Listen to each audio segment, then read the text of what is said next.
오늘 드디어 스타트업 코딩 페스티벌 채용 설명이 이제 둘째 날이 됐는데요. 어제 진행된 브랜디에서도 이제 정말 많은 솔직한 대화들이 오고 갔던 것 같아요.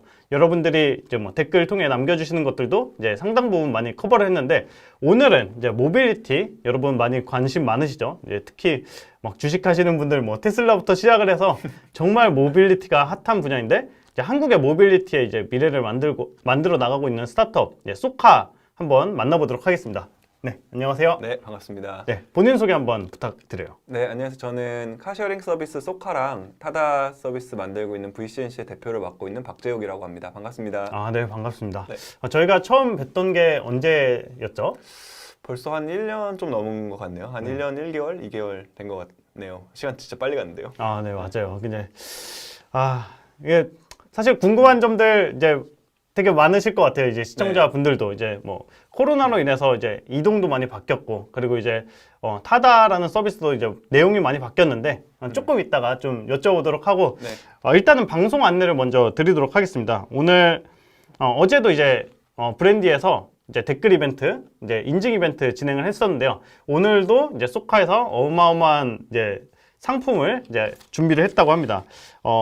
한번 설명을 드릴게요.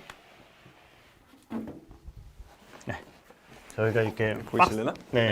박스를 하나 준비를 했는데, 지금 보고 계신 채용 설명의 이제 한 장면을 캡처를 해서 이제 해시태그 소카, 그리고 해시태그 소카 채용 설명회, 그리고 해시태그 스코페 잡혀, 이렇게 해시태그를 달아서 이제 인스타그램을 통해 시청 소감과 함께 인증을 해주시면 총 20분께 소카의 한정판 옥스포드 블록을 드린다고 합니다.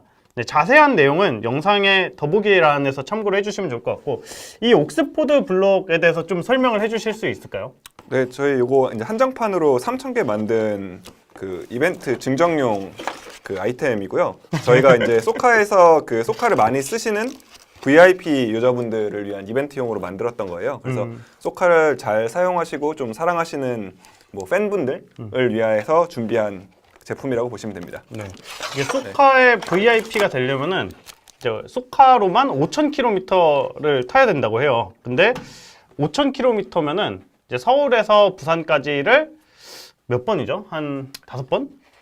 왔다 갔다 기준으로 하면 그 정도 될 것 같네요. 네. 왔다 갔다 기준으로. 5번 왕복해야 이제 이거를 받을 수가 있는데, 요즘 또 이제 캠핑 시즌이잖아요. 이제 차박 컨셉으로 이렇게 레고로 만들었다고 합니다. 그래서 이거를 이제 무려 이제 20개나 준비를 했으니까 좀 많은 참여를 해주시면 좋을 것 같고, 소카로만 5,000km를 타려면은 정말 쉽지 않을 것 같아요. 그래서 많은 참가해 주시면 좋겠습니다. 그러면은 이제 본격적으로 소카의 개발자 채용 설명회를 시작을 해보도록 할게요.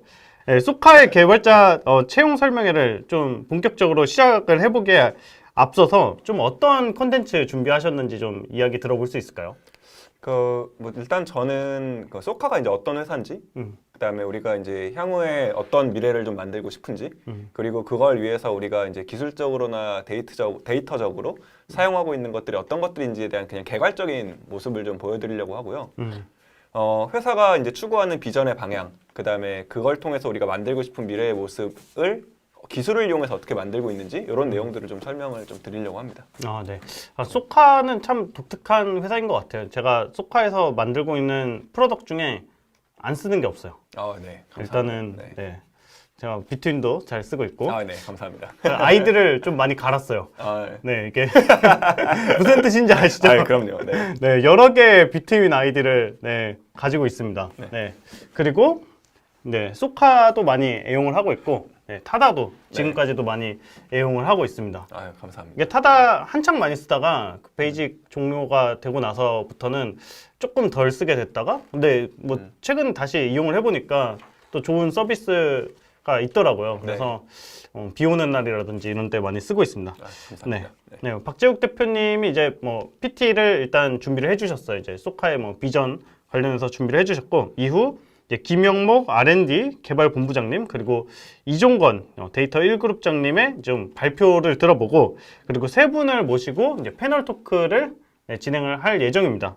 근데 이게 또 채용 설명회 하는데 좀 실제 같아야 되잖아요. 그래서 이제 뭐 박재욱 대표님 이렇게 안 하고 영어 이름 네, 뭐죠? 저는 영어 이름 제이크라고 쓰고 있고요. 네, 뭐 제이크, 뭐 태용 뭐 이렇게 네. 한번 불러보도록 하겠습니다. 네. 네, 그렇게 하고 이제 댓글로 안내되고 있는 이제 홈페이지 링크에서 질문을 남겨주시면은 네, Q&A 시간에 다뤄보도록 하겠습니다. 자, 그러면은 네, 우선 첫 번째 순서로 네, 박재욱 대표가 말하는 이제 소카의 소카 소개와 그리고 비전에 대해서 이야기를 들어보도록 하겠습니다. 네, 발표 함께 만나보시죠.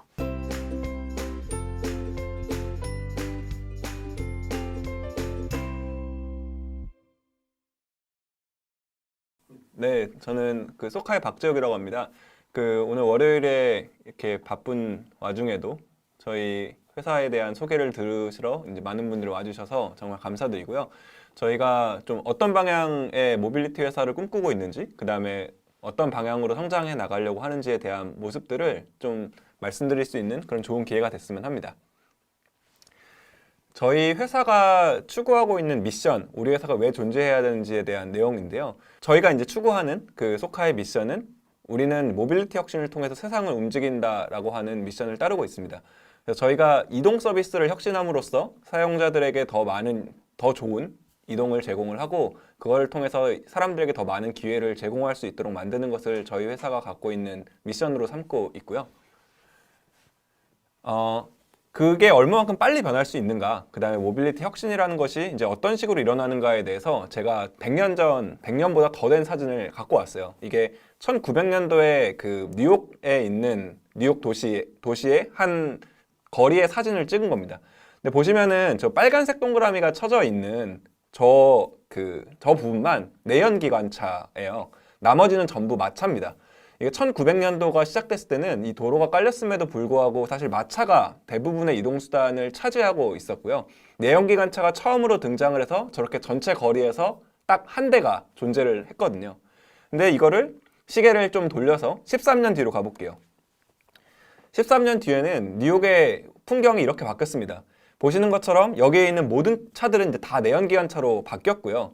이 내연기관차 중에서 동그라미 친 저 부분이 그 마차예요. 그래서 13년 동안 이 도로가 얼마만큼 많이 바뀌었는지를 한눈에 볼 수가 있죠. 그래서 이 마차로 시작된 이 도로의 인프라가 내연기관차로 바뀌게 되고 이런 광경으로 바뀐 데까지 13년밖에 걸리지 않았습니다. 그래서 굉장히 빠른 속도로 이게 한 번의 진화가 있었고요. 그러고서 100년이 흘렀는데 100년이 지난 지금의 뉴욕의 이 거리를 다시 보면요. 사실 자동차의 외관은 바뀌었지만 이 내연기관차라고 하는 이 속성 자체는 많이 바뀌지를 않았습니다. 그래서 짧은 기간 동안 마차가 내연기관차로 넘어오는 13년 동안 이 시대가 굉장히 혁신적으로 많이 바뀌었지만 그 이후로의 100년 동안은 이 내연기관차를 기반으로 하는 이동 시장 자체는 크게 변화가 많이 없었어요. 근데 이제 이런 변화가 좀 새롭게 만들어지기 시작을 하면서 과거에 자동차를 통한 이동 시장이 이제 모빌리티 시장으로 이제 변화를 하면서 그 시장 자체가 굉장히 빠르게 변화하고 있는 그런 시점입니다. 그럼 이게 뭐가 바뀌었냐라고 하면요.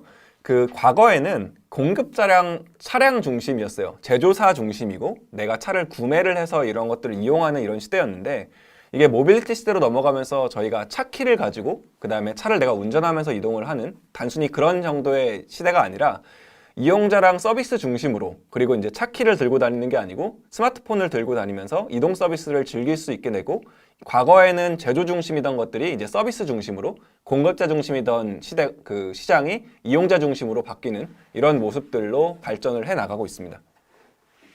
소카는 이런 여태까지 바뀌어오지 않았던 100년의 이동 산업을 바꾸는 역할들을 하고 있어요.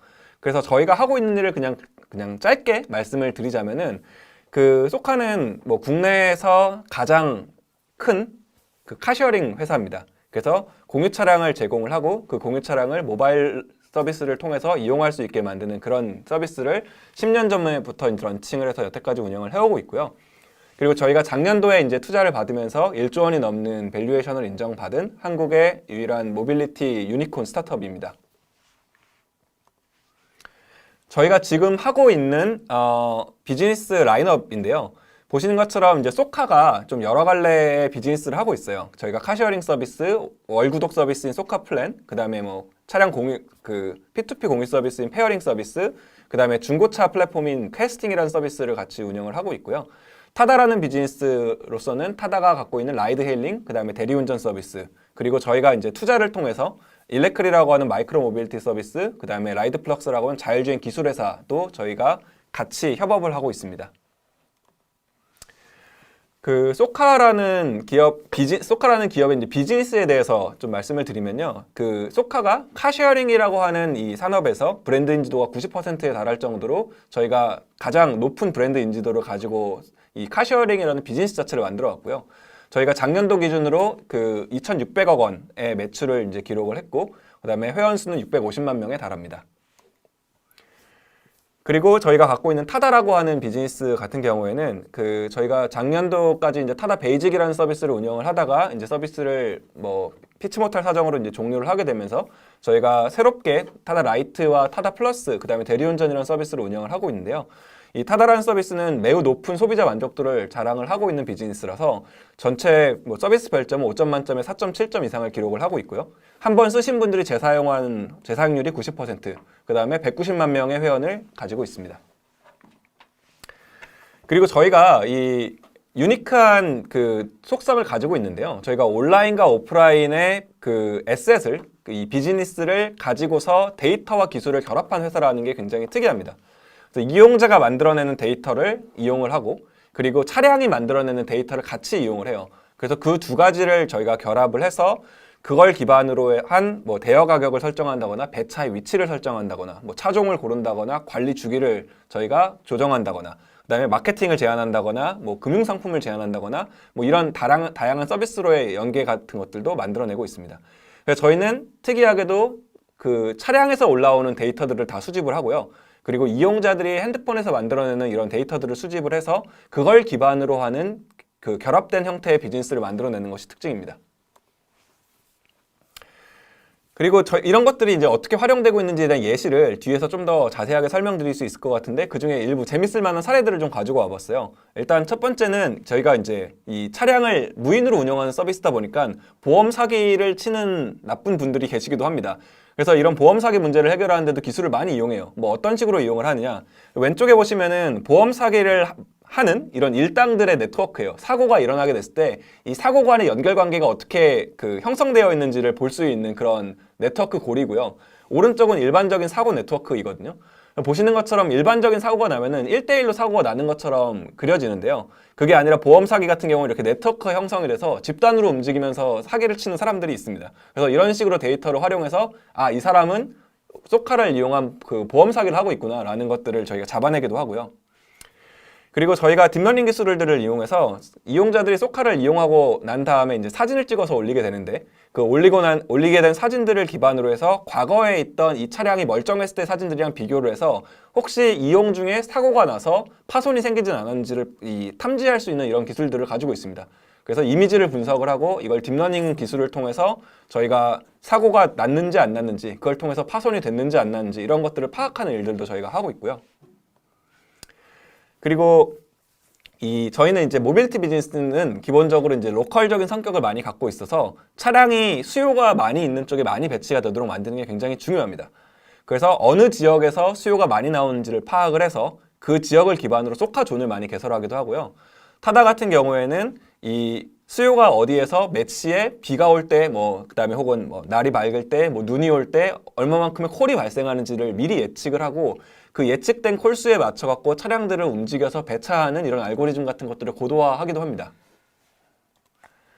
그리고 저희가 이제 이거는 투자를 통해서 자율주행하는 회사에도 투자를 했고요. 저희가 이제 그 제주도에서 저희가 서비스를 시범적으로 운영을 하고 있습니다. 그래서 소카 스테이션, 제주에 있는 소카 스테이션에서 공항까지, 그 다음에 공항에서 제주에 있는 소카 스테이션까지 운행하는 것들을 자율주행으로 운행하는 셔틀 서비스를 하고 있고요. 올해 안에 저희가 제주 공항부터 중문까지 가는 약 30km에 달하는 긴 거리를 자율주행 서비스를 운영을 할 예정에 있습니다. 그래서 저희가 지금 만들어가고 있는 그 회사의 모습은 저희는 기술을 통해서 이렇게 사람들이 처음에 보여드렸던 것처럼 승용차와 자가용을 이용하던 시대에서 모빌리티라는 시대로 넘어가면서 이 마이카 시대의 다음 그러니까 포스트 마이카 시대를 선도하고 그다음에 이 이동의 가치를 과거에는 공급자 중심이고 그다음에 제조사 중심이었던 이동의 가치를 소비자에게 서비스 중심으로 돌려주는 역할들을 하고 있습니다. 그래서 저희는 이런 그 이동 문제, 시장에 있는 많은 이동 문제들을 같이 풀어나갈 분들을 많이 모시고 있고요. 저희는 특히 기술과 데이터를 통해서 이런 이동 문제의 혁신을 만들어내는 기업이니만큼 그거에 관심이 있는 많은 분들이 지원을 해주셨으면 하는 바람을 갖고 있습니다. 네, 저는 발표를 여기까지 마치겠습니다.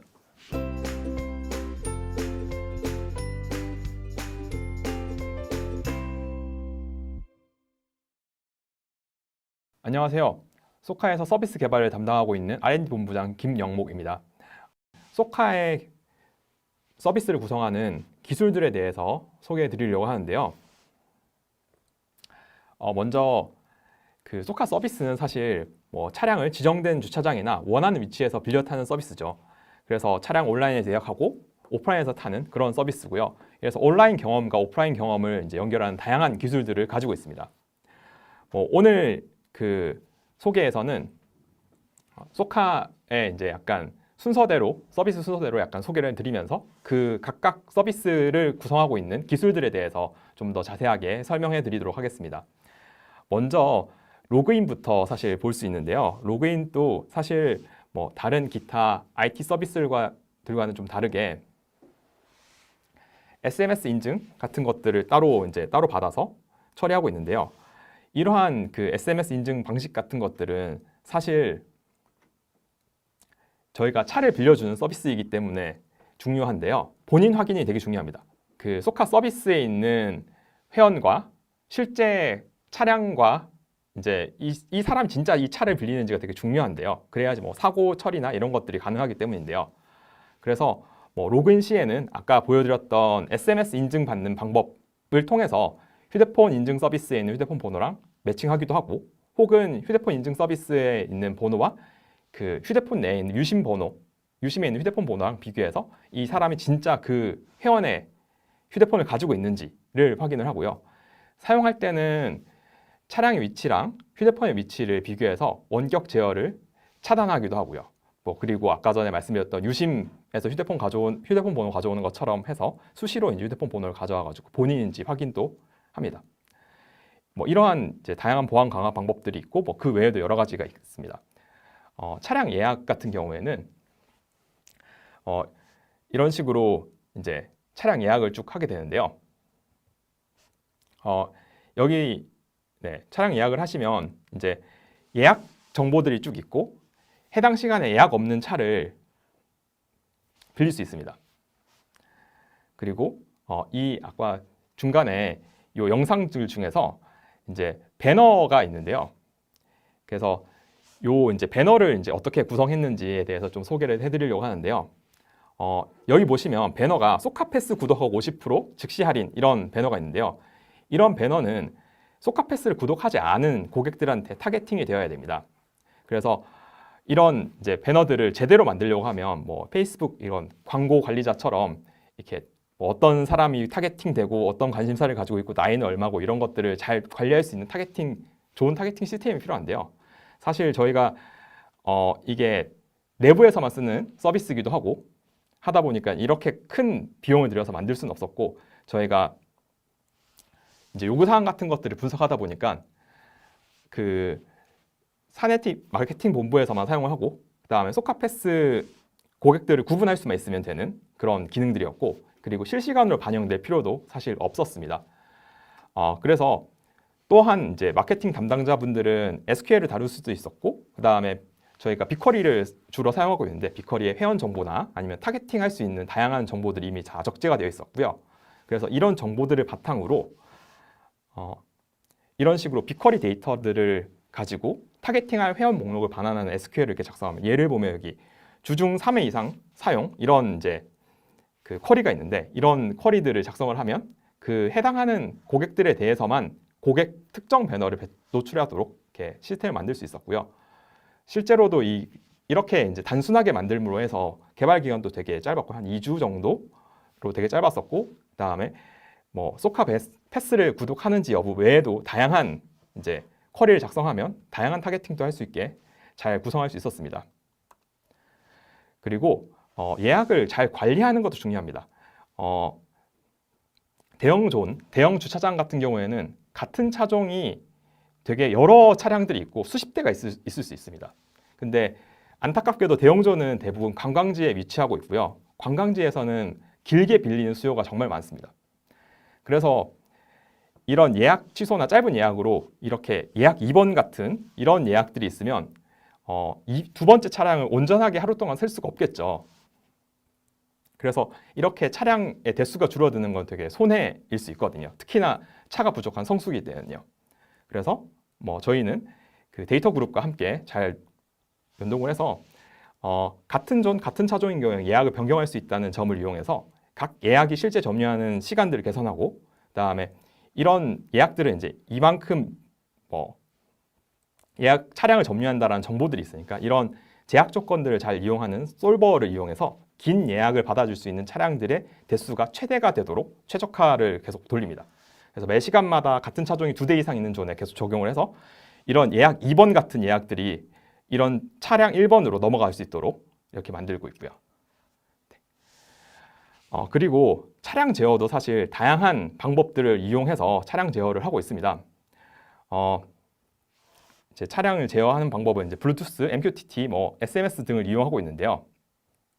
이렇게 되기 전에 저희가 2019년 이전 차량에 몇 가지 문제가 있었습니다. 2019년 이전 차량에는 3G 모뎀이 달려 있었는데요. LTE가 대세가 되면서 3G 네트워크 품질이 예전보다 많이 떨어졌습니다. 써보시는 분들은 아실 수도 있는데요. 근데 특히 사용자 수가 이제 많이 줄어드니까 수리가 좀 빨리 안 되는 편도 있었고, 그래서 저희 이제 소카존, 그러니까 주차장에 한 달에 한 2번, 3번 정도 장애가 났던 점들이 있어가지고 그 존들을 이제 서비스를 못했던 문제들이 있었습니다. 그래서 저희 입장에서는 그렇다고 해서 이 3G 모뎀 들어가 있는 단말기를 없애고 LTE 모뎀이 달려 있는 단말기를 바꾸기에는 비용도 비싸고 그 다음에 여러 가지 이제 서비스를 할 수 없는 기간들이 길어지는 문제들이 있었고요. 그래서 이렇게 할 수는 없었고 이 상황에서 어떻게든 3G 모뎀 달려 있는 단말기 이용해서 서비스를 했어야만 했었고요. 그래서 3G 네트워크가 아예 불가능하더라도 차량을 운영할 수 있게 만드는 시스템을 만드는 게 중요했었습니다. 다행히도 그 차량 단말기는 그 소프트웨어 업데이트 같은 것들이 가능했었고요. 그리고 블루투스 모듈이 달려 있어서 차량 제어도 가능했었고요.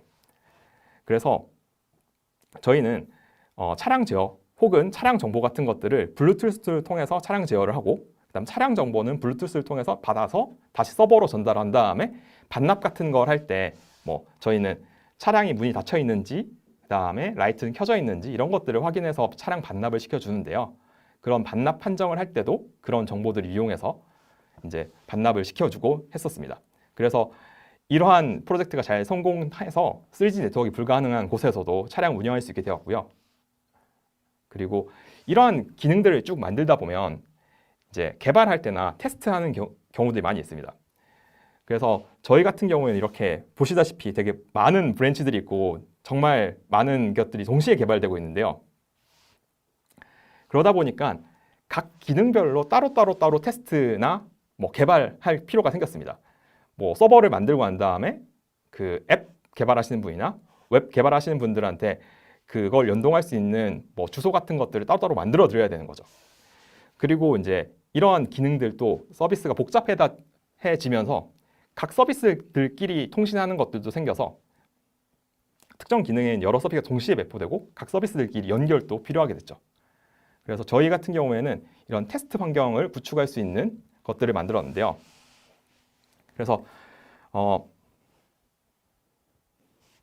여기서 테스트 환경 구축을 위한 그 파이프라인이 있는데 여기서 뭔가 특정한 브랜치를 선택을 하고 빌드를 하면 그 특정한 브랜치에 있는 코드로 빌드를 해서 도커 이미지가 만들어지고 그 도커 이미지가 쿠버네티스에 올라가고 따로따로 서버에 이제 서버가 뜨고 그 다음에 주소도 따로따로 생성되도록 이렇게 만들어져 있는 거고요. 그리고 각 브랜치가 같은 이름들끼리 통신할 수 있도록 만들어놔서 여러 서비스를 한꺼번에 바꾸는 경우에도 그런 피처를 개발하는데도 충분히 쓸 수 있도록 만들었습니다. 그리고 여기 앱 화면이 사실 동영상이 안 보여서 좀 아쉽긴 한데요.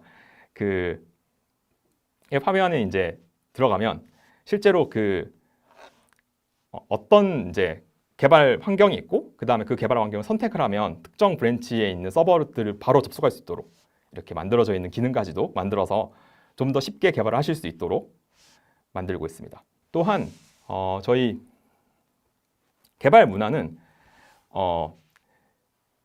전반적으로는 피드백 루프를 잘 가져가고 그 피드백 루프를 통해서 매번 개선할 수 있도록 만들어드리는 기회를 드리는 그런 식으로 만들어져 있고요. 그래서 뭔가 일을 하고 뭐 회고나 코드 리뷰나 뭐 페어 프로그래밍이나 팀 회고나 뭐 이런 것들을 계속 쭉 해서 거기에 대한 피드백을 받고 다시 한 번 더 개선할 수 있는 기회, 뭐 본인이 성장할 수 있는 기회, 프로세스가 개선될 수 있는 기회 같은 것들을 가지고 또한 이 피드백 루프 자체를 짧게 만드는 노력들도 많이 하고 있습니다. 뭐 아까 전에 보셨던 그 테스트 환경 구축하는 것들도 마찬가지로 이제 뭐 개발할 수 있는 환경을 빨리 만들어 주니까 좀 더 그런 루프들을 빠르게 만들 수 있겠죠. 그래서 이런 여러 번의 개선이 결국 많은 성장을 이룰 수 있다고 저는 믿고 있거든요. 그래서 저희 개발의 약간 모나 아니면은 방법은 이런 얘기들로 기결될 수 있는데요. 그 매번 프로세스도 개선하고 매번 성장할 수 있고 그다음에 이게 꾸준히 계속 많이 일어날 수 있도록 노력을 하고 있고요. 그래서 이런 것들을 통해서 저희가 서로 그러니까 개발자도 성장하고 그다음에 더불어 프로세스도 같이 성장하고 팀도 같이 성장할 수 있도록 잘 운영하고 있습니다. 네, 여기까지고요. 네, 감사합니다.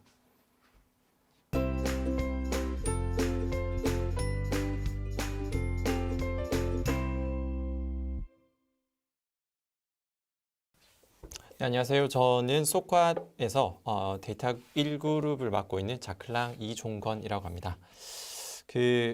사실 저도 외부 발표를 굉장히 많이 하는 편이거든요.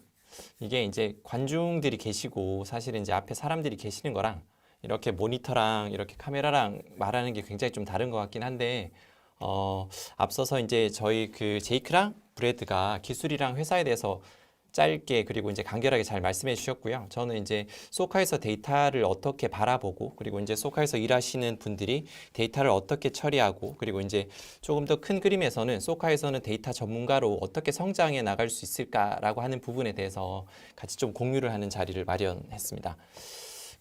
저희가 소카가 이제 데이터 그룹이 5개 팀이 있고요. 지금 이제 인원으로는 대충 30명 정도 계시거든요. 이 30명이 정말 다양한 형태로 그리고 이제 다양한 문제에 대해서 진중하게 생각하시고 이제 데이터를 가지고 비즈니스를 분석을 한다거나 혹은 이제 데이터 기반의 오퍼레이션을 하신다거나 그리고 이제 소카가 정말 다양한 서비스랑 상품이랑 그리고 이제 정말 많은 의사결정 포인트들이 있어요. 그때마다 정말 데이터를 정말 깊게 그리고 이제 뾰족하게 사용하시는 것에 너무 익숙해져 계신데 그때마다 데이터 그룹이 꼭꼭 이제 참여를 해서 저희가 데이터를 가지고 의사결정을 하실 수 있게 도움을 많이 드리고 있고요. 그리고 이제 중요하게는 데이터를 적재하고 사실 이제 데이터를 사용 가능할 수 있게 프로세싱하고 그리고 이제 그 데이터를 가지고 여러 가지 의사결정 예를 들어 이제 소카 같은 경우는 서비스를 하고 차량의 가격이라거나 이제 그런 어떤 차종에 따른 가격 그리고 이제 사용자에 따른 가격 시간에 따른 가격 등등이 너무 많이 다르거든요. 그걸 이제 점점 더 애자일하게 바꾸는 형태로 정말 많은 요소에서 저희 데이터를 사용하고 있는 곳이 소카이고요. 제가 이제 여기서 소카 데이터 그룹이라고 하고 사실 플러스 알파라고 붙인 부분이 왜냐면 소카는 저희가 현재 3,400명 정도의 소팸이라고 하는 소팸 직원들이 같이 일을 하고 있는데 데이터 그룹이라고 하는 30명에 어떻게 보면 데이터에 조금 더 데이터를 공부를 했다거나 혹은 이제 데이터를 잘 사용하시는 특화된 집단만이 데이터를 사용하는 게 아니라 전반적으로 소팸들이 이제 데이터를 아주 잘 사용하시고요. 그리고 이제 필요에 따라서는 대시보드라거나 상황판들을 각자가 만들어서 사실 이제 저희가 빅쿼리에 정말 많은 피처 데이터 마트가 꾸며져 있는데 그 데이터를 가지고 정말 많은 곳에서 자기 자신의 니즈와 요구에 맞게 사용을 하시는 문화가 전반적으로 깔려져 있는 회사다. 그렇게 이제 이해를 하시면 될 것 같아요. 그래서 제가 이제 올해까지 한 데이터를 횟수로만 18년 정도 데이터를 분석을 하고 이제 데이터를 모델링 한다거나 비즈니스에 그리고 이제 다른 영역에서 데이터를 사용을 해오고 있는데요.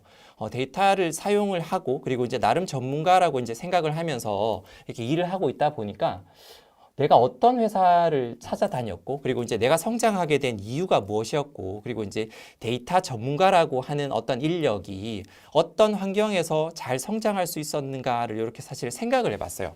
그러니까 이제 이렇게 한 4가지 정도를 꼽아볼 수 있었는데, 첫 번째가 그 데이터를 적용할 수 있는 다양한 문제가 있는가, 그죠? 그리고 이제 어떤 데이터가 모여져 있고 사용할 수 있는가. 그리고 나랑 같이 일하는 사람들이 어떤 사람들이고, 그리고 내가 일하는 조직이 어떤 조직적인 특성이 있는가가 굉장히 중요했던 것 같아요. 그래서 이제 데이터 전문가가 성장을 할 수 있는 요소를 이렇게 4개 정도를 뽑아봤는데요. 자, 그러면 이 4개의 요소가 소카에서는 어떻게 녹아나고 있는지를 한번 제가 이야기를 해볼게요. 자, 소카에서는 어떻게 데이터 전문가로 성장을 할 수 있을까? 이제 앞서 말씀드렸던 그 4가지 꼭지에서 이렇게 생각을 해보면, 자, 소카는 소카 내부에서, 그리고 이제 저희가 서비스를 하기 위해서, 상품을 개발하기 위해서, 그리고 더 나은 서비스를 만들기 위해서 도전할 만한 문제가 얼마나 있는가를 이렇게 사실 잠깐 생각을 어떤 식으로 해보면 좋을까라고 해서 제가 이제 어젯밤에 잠시 소카가 가지고 있는 여러 가지 숫자들을 바라봤거든요. 요 한 문장으로 잘 살펴보시면 월 평균 정말 78만 명의 소카 유저들이 전국의 110여 개 도시에서 50여 개나 되는 차종, 그리고 이제 그 차종이 12,000여 대가 되는데, 그 12,000여 대가 4,000개나 되는 소카 존, 하지만 그 이상으로 원하는 장소에서 저희가 이제 부름이라고 하는 서비스로 차를 받으실 수 있거든요. 이 정도 정말 다양성이 있고, 이 정도 서비스를 한다라고 하면 굉장히 많은 사업의 복잡도, 그리고 이제 다양한 문제들이 생겨나기 마련일 것 같은데요. 추가로는 이제 소카가 당연하게는 저희가 어떤 사람을 만나서 어떤 지점에서 차를 빌리는 게 아니라 언택트 기반의, 사실은 이제 사람을 보지 않고 비대면 서비스를 하는 회사이기 때문에 정말 다양한 형태의 문제가 존재를 하거든요.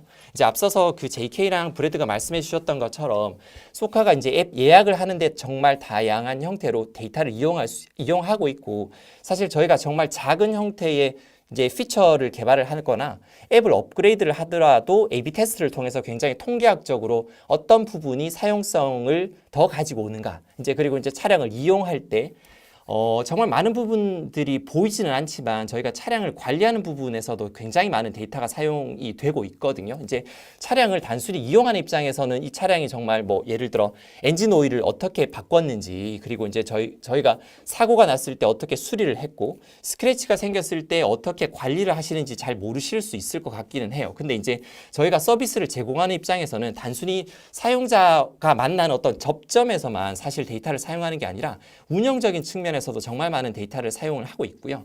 추가로는 아까 이제 잠깐 말씀을 해주셨는데, 저희가 정말 많은 사용자들이 소카를 이용을 하고 있고, 그리고 이제 그 사용자들에게 적절한 마케팅을 하고, 이제 저희가 이제 쿠포닝을 하는 등등의 접점을 다르게 만들어내고 있는데, 그런 곳에서도, 그리고 이제 JK가 말해준 것처럼 사고 관리를 한다거나, 이제 크게는 저희가 매년 차량을 구매를 하고 차량을 이제 다시 팔거든요. 이제 그런 과정에서도 데이터를 사용을 합니다.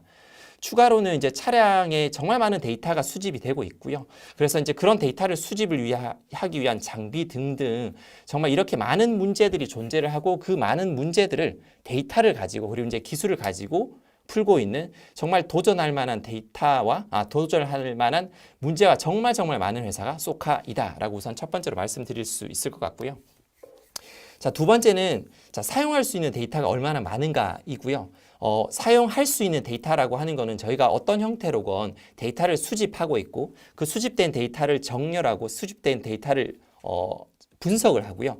그 분석된 데이터를 단순히 어떤 모델링의 예쁜 모습으로만 가지고 가고 있는 게 아니라 실제로 이용을 하고 있는 여러 가지 측면들이 있거든요. 저희가 이제 데이터라고 할 때 당연히 이제 사용자들의 유저 데이터가 있고요. 그리고 이제 저희 플랫폼으로 이제 모여지는 여러 가지 운행 데이터 혹은 이제 예약 데이터가 있고, 차량 그 자체에 대한 데이터들이 있는데, 앞서서 이제 그 제이크가 짧게 이야기를 했지만, 그렇게 모여진 정말 많은 수많은 데이터들이 분석을 되고 모델링을 되고 정말 다양한 방면에서 활용이 되고 있고요. 저희도 이제 매일매일 그 데이터 팀들이랑 운영을 하시는 분들, 그리고 이제 사업을 하시는 분들, 마케팅이라거나 정말 다른 형태의 새로운 사업을 생각하시는 분들이랑 항상 브레인스토밍을 하고, 자, 어떤 이러한 이러한 데이터가 어떤 새로운 신사업에 이용이 될 수 있을까? 이 새로운 데이터가 어떤 형태로 모델링이 되면 저희가 부족했던 문제, 그리고 예전에 힘들었던 문제를 조금 더 개선할 수 있는데 사용될 수 있을까라는 부분에서 항상 고민하고 있고 항상 열린 마음으로 바라보고 있거든요. 그리고 이제 저희가 필요한 부분에서는 항상 새로운 기술이라거나 새로운 방법론을 만들고 있는, 사실은 데이터가 너무 데이터를 리치한 회사다, 이렇게 보시면 될 것 같고요.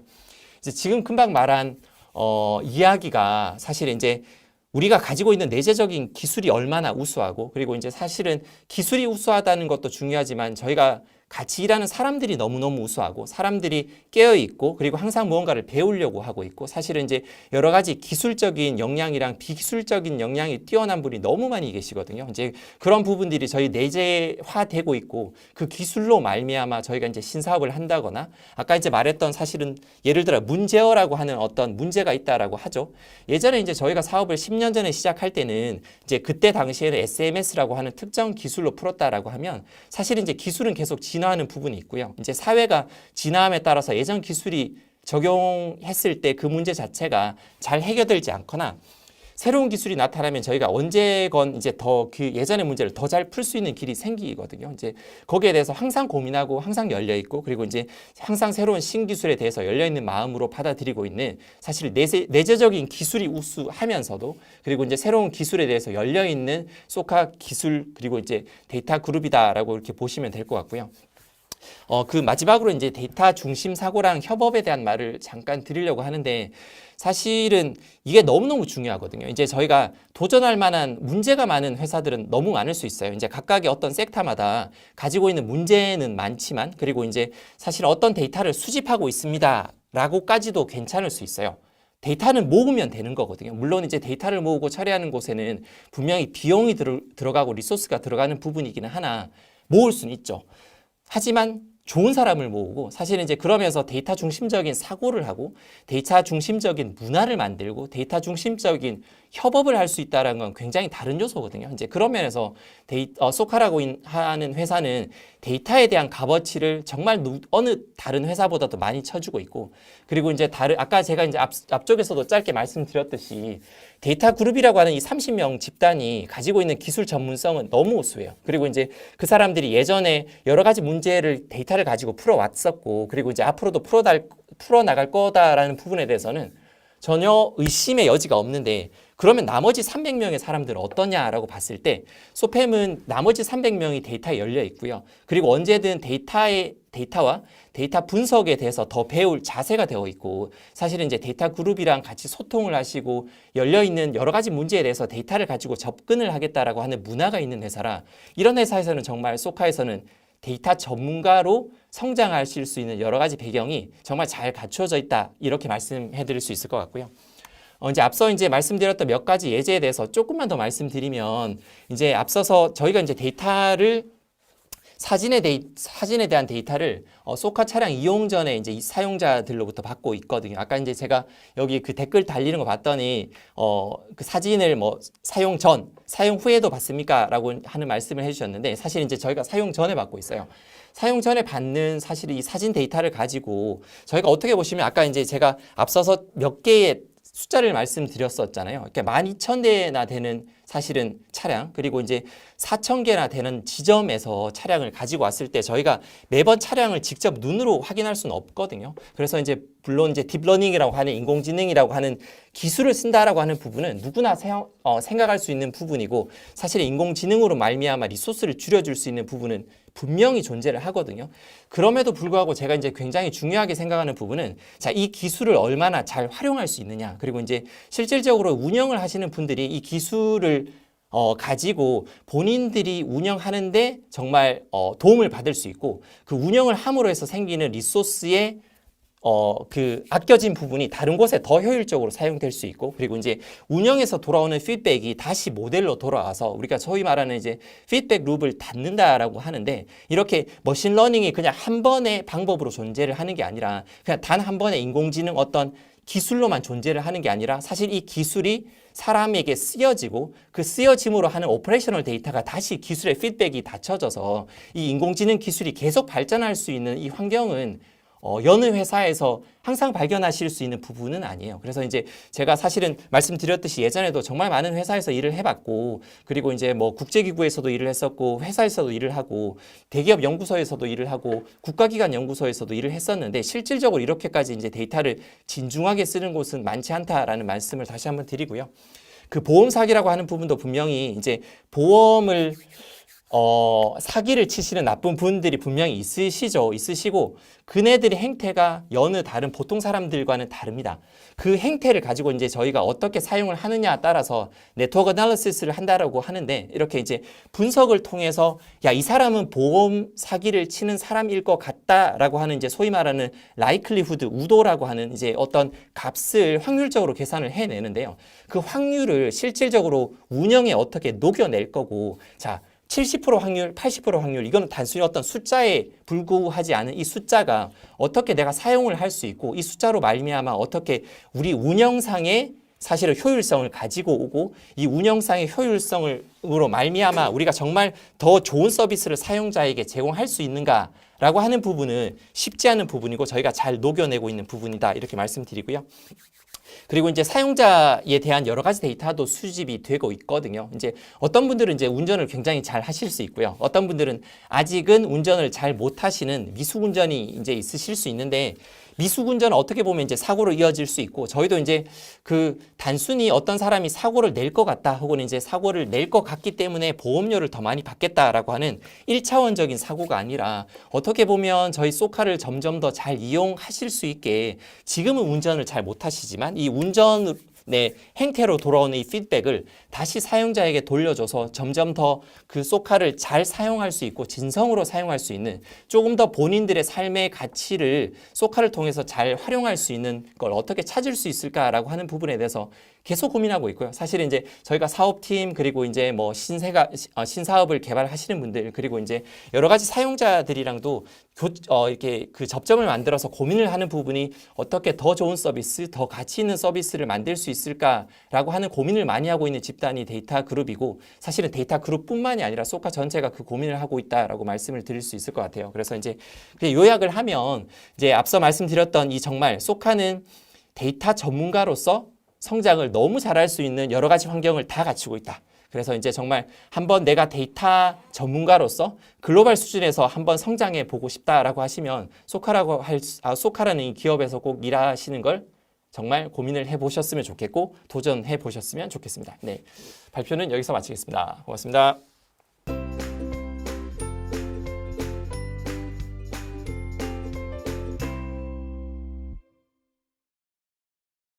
지금 약 280명에서 이제 300여 분이 이제 함께 뭐 해주시고 있는데요. 지금부터 본격적으로 이제 패널 토크를 시작을 하려고 합니다. 이제 시작 전에 좀 안내해 드릴 게 몇 가지가 있습니다. 일단은 이제 저희가 마스크를 이렇게 안 쓰고 있는데요. 촬영에 앞서서 이제 저희가 이제 코로나 방역 수칙을 준수하여 이제 준비하였고, 이제 보시는 것처럼 이제 뭐 열 체크와 이제 뭐 손소독, 그리고 이제 공간 소독 등을 이제 해서 진행을 했습니다. 이제 어제 보신 분들이 마스크를 끼고 할 때 이게 소리가 되게 웅웅거리고 이제 전달력이 잘 안 되고, 이제 심지어 이제 누가 말하는지도 모르겠다라고 해서 저렇게 좀 참가하시는 분들이 이렇게 준수해서 진행을 한다는 거를 안내를 드리고요. 본격적으로 이제 패널 토크를 시작을 해보도록 하겠습니다. 아까 이렇게 서로만의 좀 닉네임 같은 게 있는 거 어땠어요? 그 브래드시죠? 네, 맞습니다. 네, 브래드시고 제이크시고. 네. 네, 전 자클랑이고요. 네. 그 모르시는 분들 많아서 그냥 이야기를 해보면, 예전에 이제 그 미테랑 대통령 때 문화부 장관 하셨던 분이 자클랑이세요. 그래서 이제 제가 자클랑이라고 그때 고르게 됐습니다. 아, 문화부. 네, 좋잖아요. 아, 네, 좋습니다. 이제 좀 뭐 중간에 들어오신 분들도 있을 것 같아서 뭐 본인 소개 한번 하고 좀 시작할게요. 저는 뭐 CEO 박재욱이고 제이크입니다. 막 이런 식으로. 아, 네. 뭐 이미 잘 해주셨는데. 네. 네, 저는 그 쏘카와 그 타다 만드는 VCNC의 대표이사를 맡고 있는 제이크 박재욱이라고 합니다. 네, 안녕하세요. 저는 쏘카에서 서비스 개발을 맡고 있는 R&D 본부장 김영목 브래드입니다. 반갑습니다. 네, 안녕하세요. 저는 그 쏘카에서 데이터 1 그룹을 맡고 있는 자클랑 이종건이라고 합니다. 네. 그러면은 일단은 제가 좀 댓글창 이런 걸 보면서 조금 신기했던 게 몇 가지가 있어요. 사실 어제 진행을 할 때는 이렇게 막 연봉, 뭐 스톡옵션 이런 댓글로 거의 막 도배가 됐었거든요.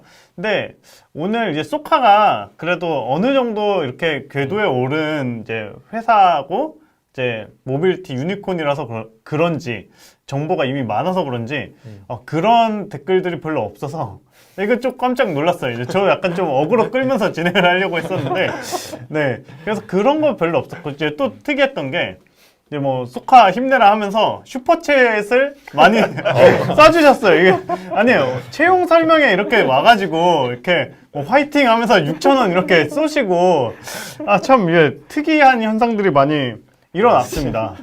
그래서 제 예상 시나리오가 다 깨져가지고 약간 좀 작전을 새로 세우긴 했는데 우선 가장 많은 분들이 궁금해하실 것 같아요.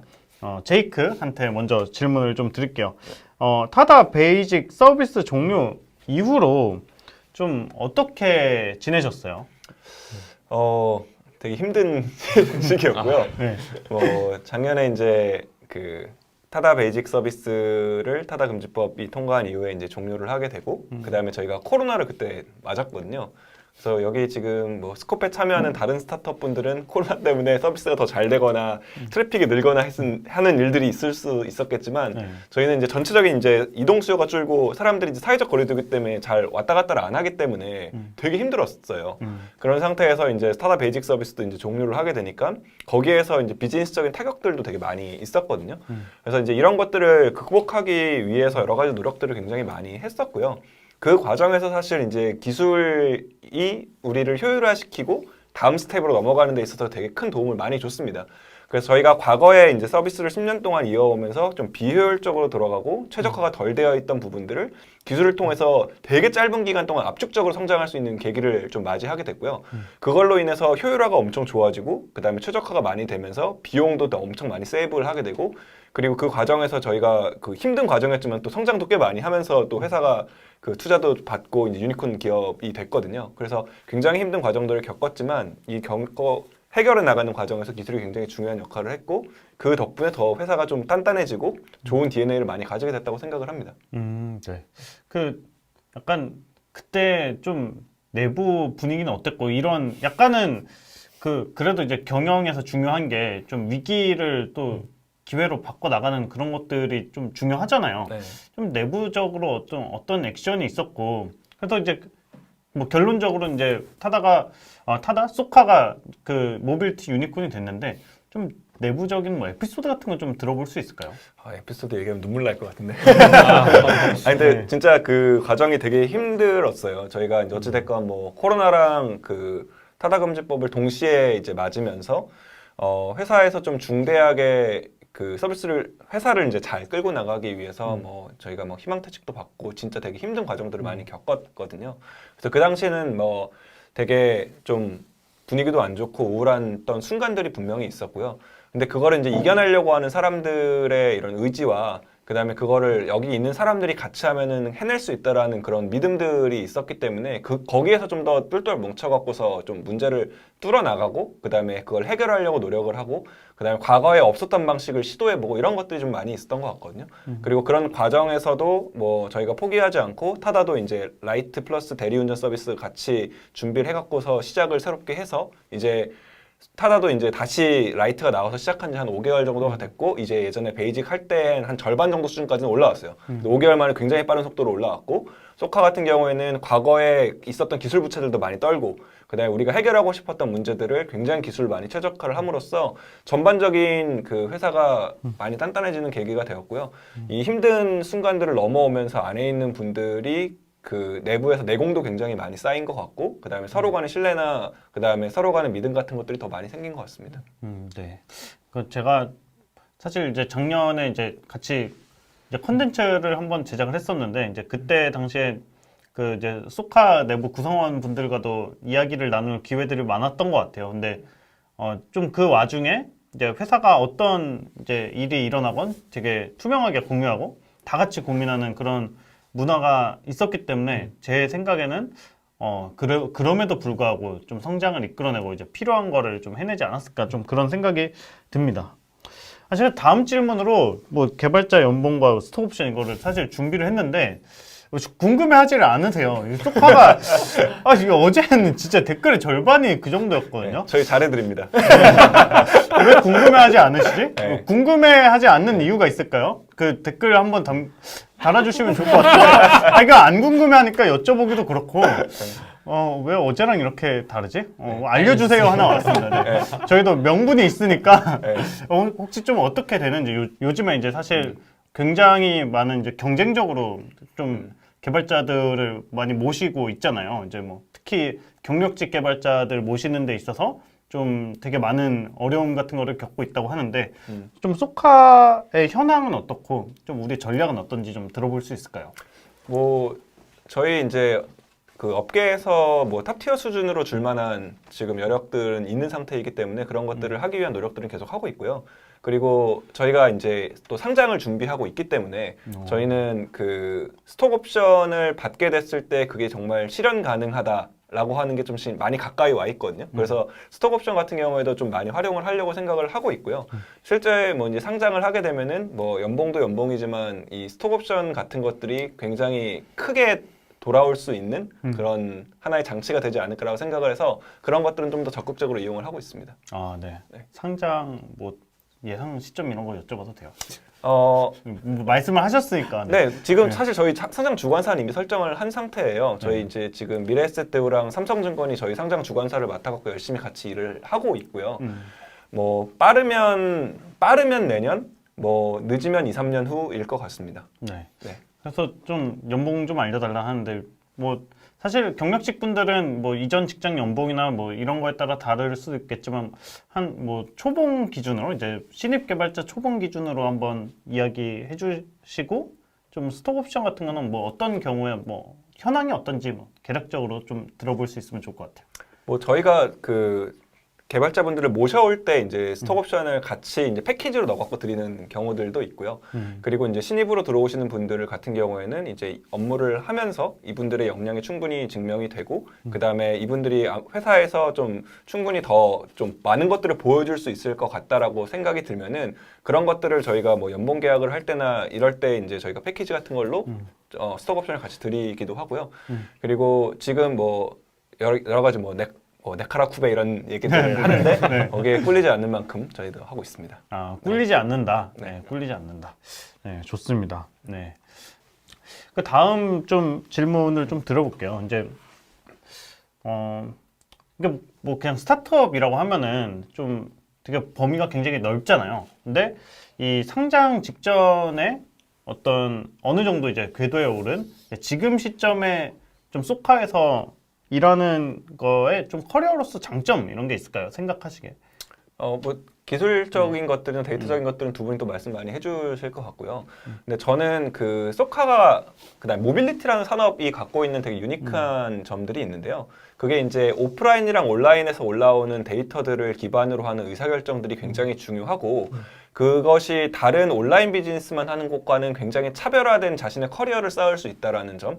그리고 이제 그게 뭔가 비즈니스적 의사결정을 할 때 있어서 굉장히 난이도가 높기 때문에 거기서 성장을 많이 만들 수 있다는 점이 굉장히 좋은 것 같아요. 저희는 단순히 이제 스마트폰에서만 올라오는 데이터만 수집하는 게 아니고 차량에서 올라오는 데이터를 같이 수집을 하고 외부에 있는 데이터들을 같이 결합을 해갖고서 의사결정들을 내리거든요. 저희가 영향을 미치는 것들이 단순히 이제 앱을 언제 키는지 뭐 어떤 패턴으로 쓰는지 이런 것뿐만이 아니고 차량을 어떻게 운전하는지 문을 어떻게 여는지 그 다음에 이 어느 장소에 주차가 되어 있는지 이런 것들도 중요하고 비가 오는지 뭐 맑은지 눈이 오는지 휴일인지 평일인지 밤인지 낮인지 이런 거에 따라서 이 결정해야 될 의사결정의 폭들이 다 되게 멀티 디멘전으로 펼쳐져 있어요.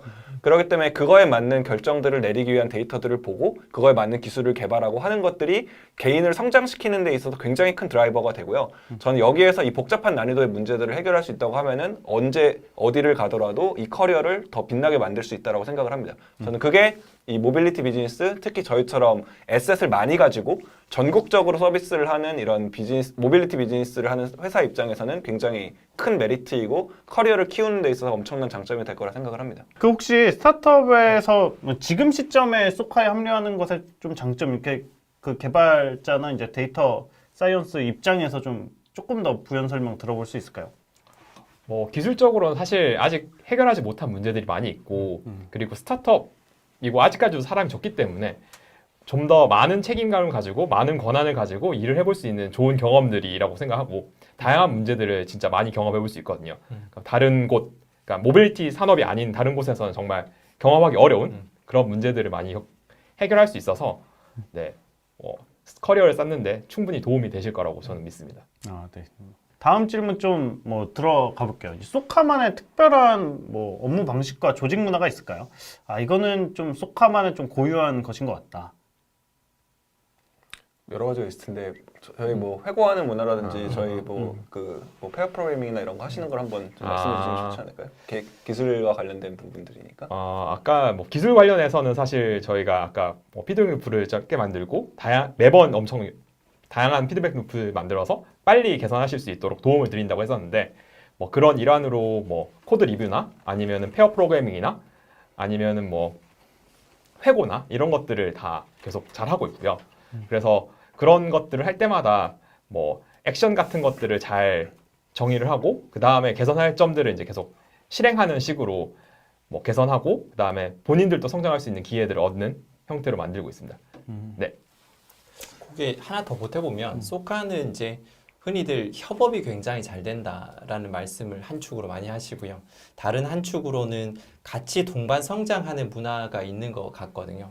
협업이 잘 된다라고 하는 건 사실은 이제 남의 입장에서 굉장히 많이 생각을 해보고 내가 가진 생각을 사실은 이제 남에게 털어놓을 수 있고 같이 의논을 해서 그걸 가지고 더 나은 아이디어로 발전할 수 있을 때서 보통 이제 협업이 잘 된다라고 할 수 있을 것 같은데 그런 문화가 이제 한 축이 존재를 한다라고 하면 이제 저희가 이제 사내에서 본인이 가지고 있는 거 그리고 이제 본인이 알고 있는 걸 나누면서 같이 동반 성장하는 문화들이 있어요. 그러니까 저희 예를 들어 이제 그 데이터 그룹에는 카일 스쿨이라거나 이제 야마니 스쿨에 각각의 이제 자기 이름을 딴 스쿨을 이제 하시는 분들이 계시거든요. 이제 같이 뭐 딥러닝에 대해서 알고 싶으신 분들, 혹은 이제 강화학습에 대해서 알고 싶으신 분들, 혹은 이제 특정 기술에 대해서 나는 이렇게 생각을 하고 네가 이렇게 사용을 하면 도움이 될 것 같은데라고 하는 부분들을 서로 나누는 좋은 문화가 있어서 그런 부분들도 굉장히 소카만의 독특한 조직 문화가 아닐까. 혹은 이제 전체적인 문화가 아닐까라는 생각도 해보네요. 네. 그 되게 뭐 피드백이 되게 빠르고 좀 회고 이런 이야기 하셨는데 이제 빠르다면 좀 얼마나 빠른지 이런 거 좀 들어볼 수 있을까요? 얼마나 빠르죠? 그거는 사실 되게 프로젝트마다 다를 수 있을 것 같은데요. 네. 사실 약간 극단적인 피드백 루프라고 할 수 있는 게 뭐 페어 프로그래밍 같은 게 되게 극단적인 피드백 루프라고 생각하는데요.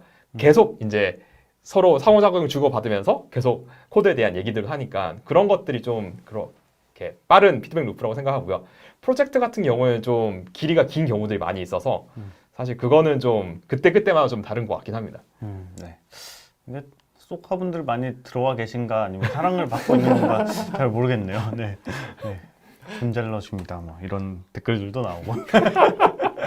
네. 이게 소카가 사실 뭐 저는 이제 사실 개발이나 특히 그냥 제가 업계에서 인식을 하는 거는 그 데이터 사이언스 쪽으로는 되게 많이 좀 유명한 것 같아요. 이제 특수한 이제 다양한 디멘전의 데이터들을 취급을 하니까. 그래서 이게 대표로서 그 제이크가 갖고 있는 좀 기술과 뭐 데이터, 뭐 개발에 대한 어떤 생각과 뭐 비전 같은 거를 좀 들어볼 수 있을까요? 사실 저는 의사결정을 하는 데 있어서 그 데이터가 기반이 되지 않은 의사결정을 별로 안 좋아하거든요. 사실 그게 이제 좀 회사의 전체적인 문화에서 되게 중요한 역할들을 하는데 어떤 의사결정을 함에 있어서 그걸 왜 해야 되는지, 그 다음에 그거를 하려고 할 때 그 방법이 옳은지를 백업할 수 있는 숫자들이 있어야지 그 의사결정이 맞을 확률이 높다라는 생각들을 되게 많이 하거든요.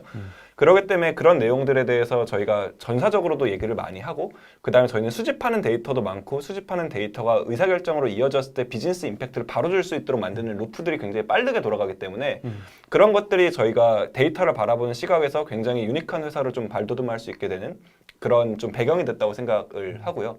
그렇기 때문에 저희가 뭐 데이터 그룹의 숫자도 꽤 크지만 그보다 더 중요한 거는 회사의 곳곳에 들어가 있는 사람들이 그 데이터를 잘 들여다보고 활용할 수 있고 그다음에 그걸 통해서 의사결정을 만들 수 있는 거에 대해서 많이 익숙해져 있다. 그다음에 그거를 들어줄 줄 알고 그걸 이용해서 의견을 주장할 줄 안다라는 것들이 저는 되게 큰 차별점이라고 생각을 하고요. 그게 있기 때문에 저희가 데이터를 잘 활용하는 회사, 데이터를 이용해서 의사결정을 잘 하는 회사, 그걸 통해서 비즈니스의 최적화를 잘 만들 수 있는 회사가 된다고 생각을 합니다. 그 이제 데이터 관련해서 제가 조금 더 좀 질문을 드려볼게요. 네.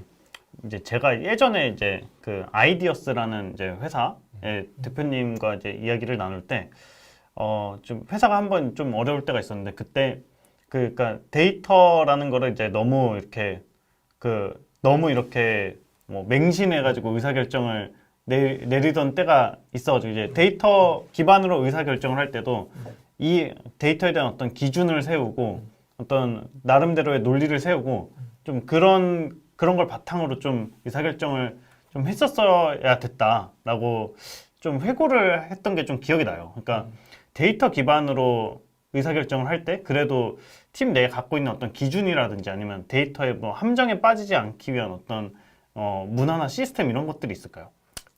사실 그 회고를 하는 게 되게 중요한데요. 이게 데이터가 그냥 있다고 해서 그게 맞다 틀리다를 볼 수 있는 거는 아니거든요.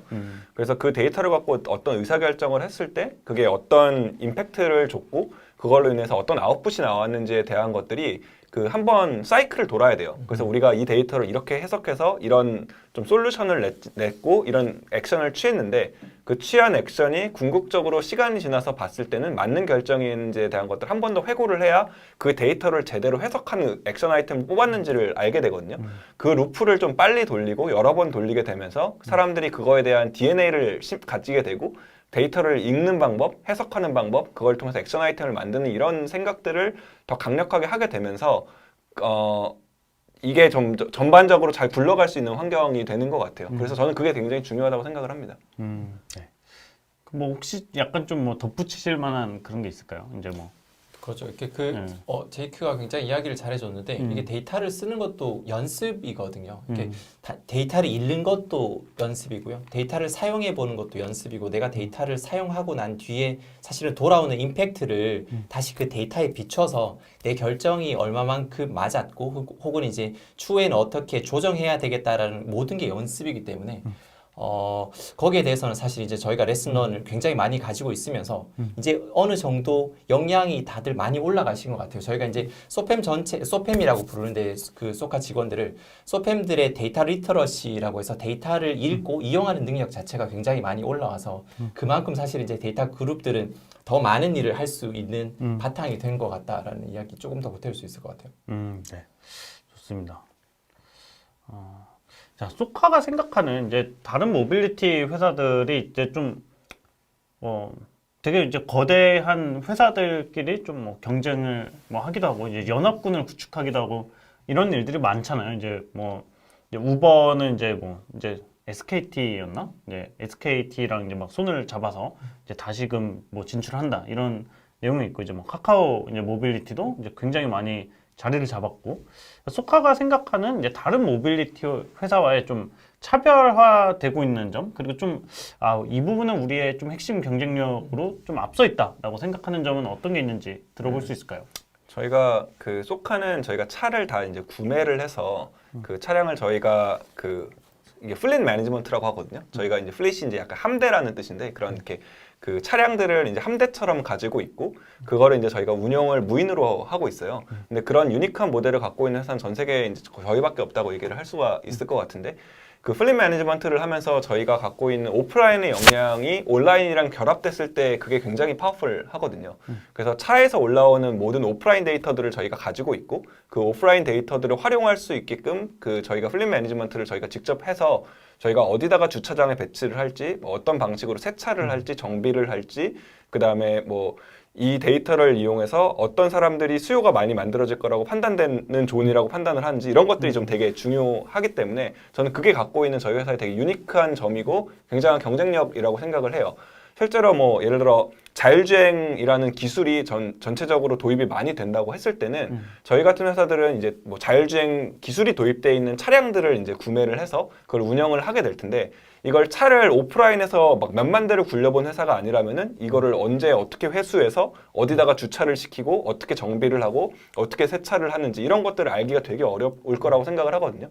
그래서 저희는 그 이런 자율주행 시대가 옴에 따라서 제일 좀 주목받고 곽광받을 수 있을 만한 역량들을 이미 가지고 있고 오프라인에서 그런 차량들을 다 운영을 하면서 그 데이터들을 수집하고 직접 관리해본 경험이 있기 때문에 이게 다른 모빌리티 회사들이랑 그 경쟁하는 구도에서도 저희가 갖고 있는 유니크한 포지션을 계속 유지할 수 있지 않을까 생각을 하고 있습니다. 아, 좀 이해가 된 것 같아요. 그러니까 다양한 이동에 대한 데이터와 경험과 인프라를 갖고 있는 게 좀 그래도 소카만의 차별점이지 않나. 저희는 그냥 온라인에서 이 공급자와 그러니까 서플라이와 디맨드를 서로 간에 이제 연결시키는 역할만 하는 게 아니라 그 실제로 그 공급 사이드에서의 이 에셋을 저희가 직접 가지고서 운영을 해본 경험이 있다는 것 자체가 굉장히 독특한 경험이고 이제 역량이거든요. 그게 있어야지만 우리가 이 차량들을 관리하고 전체를 효율화시켜서 움직이는 관점을 가지고서 바라볼 수 있기 때문에 저는 그게 저희 회사가 갖고 있는 굉장히 큰 경쟁력이고 그다음에 남들이 따라하기 굉장히 어려운 진입장벽이라고 생각을 합니다. 그러니까 뭐 저도 좀 이야기 들으면서 약간은 이해도 되고 설득이 된 부분이, 그러니까 이제 뭐 렌터카 회사와 뭐 라이드 헤일링 뭐 앱 서비스를 갖고 있다 이렇게 볼 게 아니라 이게 좀 어떤 이동 전반에 관한 이제 경험과 데이터를 갖고 있는지를 좀 보면은 좀 회사가 다르게 보이는 부분이 있는 것 같네요. 네. 재밌네요. 네. 좀 뭐 그냥 올해 뭐 단기적인 뭐 사업 뭐 목표와 뭐 만들고 싶은 임팩트 같은 게 있을까요?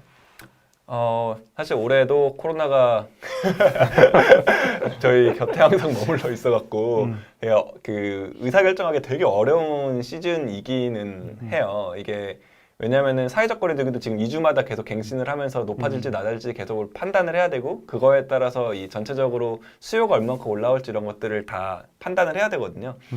그렇기 때문에 올해에는 작년보다 훨씬 더 높은 성장률을 목표로 하면서 지금 움직이고 있는데 그 과정에서 의사결정을 하는 그 주기가 점점 짧아지고 있어요. 왜냐하면 이제 사회적 거리두기를 어떻게 결정하는지에 따라서 저희가 의사결정의 포인트들을 빨리빨리 갱신을 해야 되기 때문에 그런 것들을 잘 만드는 것들을 그 목표로 하고 있고요. 소카는 그게 이제 좀 중요한 포인트고 그게 이제 성장률을 드라이브 하는데 되게 중요한 역할을 할 거라 생각을 하고요. 그 타다 같은 경우에는 이제 저희가 원래 잘 하고 있던 서비스가 이제 종료가 되면서 새로 시작을 했기 때문에 예전 수준만큼으로 빠르게 끌어올릴 수 있도록 만드는 걸 좀 목표로 하고 있고 그리고 저희가 이 소카에서는 소카 패스라고 하는 이 구독 상품 자체를 어떻게 업그레이드 시킬 것인가를 많이 고민을 하고 있어서 그런 것들이 올해 좀 만들고자 하는 목표에서 좀 중요한 부분이 될 거라고 생각을 합니다. 아, 네. 그 옆에 계신 분들께도 그냥 좀 뭐 소소한 질문 좀 드려볼게요. 약간 이게 사실 뭐 회사에 이렇게 뭐 취업을 하게 되면은 사실 뭐 대표와 직접 일하는 일보다는 이제 각각의 어떤 사업 부문을 책임지고 있는 분들과 일하게 되는 경우가 많잖아요. 좀 어떤 커리어 갖고 계시고 왜 좀 소카에 뭐 합류하셨는지 좀 들어볼 수 있을까요? 저는 사실 그 제이크랑 되게 비슷한 과정인 것 같은데요. 그 소카 전에는 그 비트윈 운영하는 VCNC의 창업 멤버였었고요. 그렇게 같이 일을 하다가 이제 소카에 이제 VCNC가 인수되면서 이제 소카에 합류하게 된 케이스고요. 뭐 다양한 경험들을 했었던 것 같습니다. 그 전에도 그렇고요. 아니 그러면은 이게 그 사실 소개팅이 아니구나. 네. 데이팅 커플 메신저. 네, 네. 그렇죠. 제가 요새 좀 이렇게 몸을 타나? 네, 그 커플 그 메신저를 할 때와 네. 소카를 할 때 정말 많은 게 다를 것 같아요. 좀 어떻게 달라요? 정말 많이 달랐는데요. 처음부터 좀 오자마자 되게 신선하긴 했었습니다. 그러니까 저희는 계속 IT 서비스를 했었거든요. 근데 IT 서비스는 뭐 되게 쉽게 바꿀 수도 있고 그다음에 뭔가 어려운 점들이 별로 없고 금방금방 새로운 것들로 바꿔나갈 수 있었는데 오프라인 서비스를 하니까 그게 정말 쉽지 않더라고요. 뭐 하나를 바꾸려고 해도 그렇게 쉽게 되는 일이 없고 그리고 오프라인에 있는 고객들의 행동은 전혀 예측을 할 수가 없는 거죠. 언제나 사용자는 자기 마음대로 할 뿐이고 그러니까 온라인은 뭐랄까 저는 그런 거 생각하거든요. 그 IT 서비스를 만드는 사람들이 뭔가 틀을 만들어 놓는 거라고 생각을 하는데 오프라인은 그 틀이 없는 환경인 거죠, 그냥. 그래서 어떻게 이 사람들을 우리가 원하는 방향으로 이끌까가 되게 그 도전 중에 하나였던 것 같아요. 처음에 왔을 때의 저의 생각은. 그래서 그런 것들을 좀 해결하기 위한 다른 여러 가지 시도들을 많이 해봤던 것 같고요. 생각만 해도 훨씬 어려운 과제예요. 아까 좀 들어보니까 되게 특이한 그런 네. 배경을 갖고 계신. 네, 맞아요. 저는 이제 데이터 분석으로 이렇게 박사를 받은 지 10년 됐거든요. 결혼을 한 지도 이제 10년이 됐고. 네. 근데 이제 이거 TMI인 것 같아. 그렇죠. 네. 근데 그리고는 사기업에서 이제 일을 해봤고요. 사실은 이제 프랑스에서 박사를 받고 뭐 프랑스 통신회사에서 일을 하다가 뭐 아일랜드 통신회사에서 일을 하다가 유엔에 이제 사무총장님실에 있는 빅데이터랑 인공지능 연구소의 아시아 태평양의 헤드 리서치를 또 하다가 사실은 카카오에 있다가 그 OECD랑 UN에 있다가 이제 소카에 왔거든요. 아니 이게 제가 이제 7번째 회사인데 스파이 아니에요? 근데 이제 예전에는 그랬던 것 같아요. 이제 정말 재미있는 데이터가 있나? 이 데이터를 찾아서 이렇게 헤매던 시기가 있었던 것 같고요. 그리고 이제 어느 순간부터는 굉장히 재미있는 문제를 찾아서 헤매던 시기가 있었던 것 같은데 소카에 온 거는 이제 결국은 아까 이제 제가 장표에서 보여드렸던 같이 일할 수 있는 사람들이 중요했고 데이터를 사용할 수 있는 문화랑 조직이 중요하다는 걸 굉장히 많이 깨달았거든요. 그래서 이제 작년에 뭐 제이크 계시고 사실은 이제 그 타다랑 소카 팀들을 만나고 이야기를 할 수 있는 기회가 있었고요. 거기에서 이 회사는 사실은 이제 데이터가 있고 문제가 있는 걸 떠나서 굉장히 좋은 사람들이 있고 데이터를 사용할 수 있는 굉장히 좋은 조직이 있구나라는 생각이 들어서 사실은 조인을 하게 됐습니다. 이게 댓글들 뭐 클래스 뭐 이런 게 나오는데 그냥 뭐 바보 같은 질문일 수도 있겠는데 그냥 유엔이랑 소카랑 뭐가 달라요? 유엔이랑 아까 이제 저희가 뭐 그런 이야기 했죠. 하나부터 10까지 다르지 않을까요? 라고 이제 이야기를 하셨던 것 같은데 많이 다른 것 같기는 해요. 네. 근데 이제 공통적으로 똑같은 거는 둘 다 이제 굉장히 데이터를 중요하게 보는 조직이다라는 건 똑같은 것 같아요. 이제 사용하는 방식은 좀 다를 수 있긴 한데 데이터를 중요하게 생각하는 거는 같고요. 나머지는 다 다른 것 같네요. 네. 근데 이제 다양성이 있는 건 굉장히 비슷한 것 같아요. 이제 유엔에 있었을 때도 제가 어떤 데이터를 가지고 여러 가지 방면에 여러 가지 문제에 적용을 해봤고 소카에서도 정말 여기 있으면서 여러 가지 데이터를 여러 가지 문제에 적용을 해볼 수 있는 굉장히 큰 개념에서는 비슷한 것도 같고요.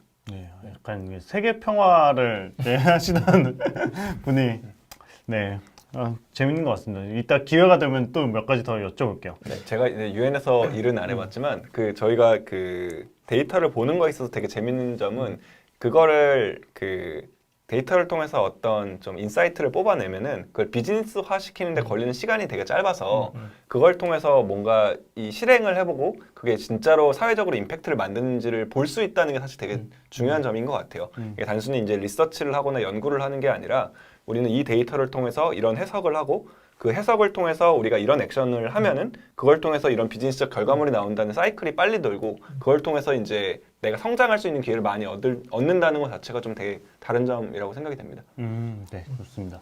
그 라이프 욜로님이 이제 뭐 동종업계 종사자인데요. 아마 이렇게 그 차 뭐 관련해가지고 이제 업계 분이신 것 같은데 코로나 때문에 이제 매출이 박살났다. 근데 이 시기에 뭐 성장하는 모습이 멋있다. 뭐 이렇게 댓글을 남겨주셨어요. 마침 이제 다음 질문이 코비드 이제로 인해서 이동의 변화가 좀 어떤 게 있었고 좀 소카가 어떻게 대응을 해나가고 있는지 좀 들어볼 수 있을까요?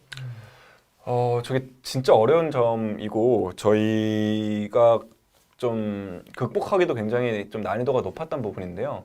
일단은 매크로하게 이동이라는 것 자체가 많이 줄었어요. 그래서 막 도로교통량 같은 것들을 보면은 전체적인 교통량 자체가 많이 줄었기 때문에 그 시장이 줄면 사실 답이 없잖아요. 그게 이제 정말 매크로하게 이동이라는 시장 자체가 줄어드는 상황이었기 때문에 되게 어려웠고요.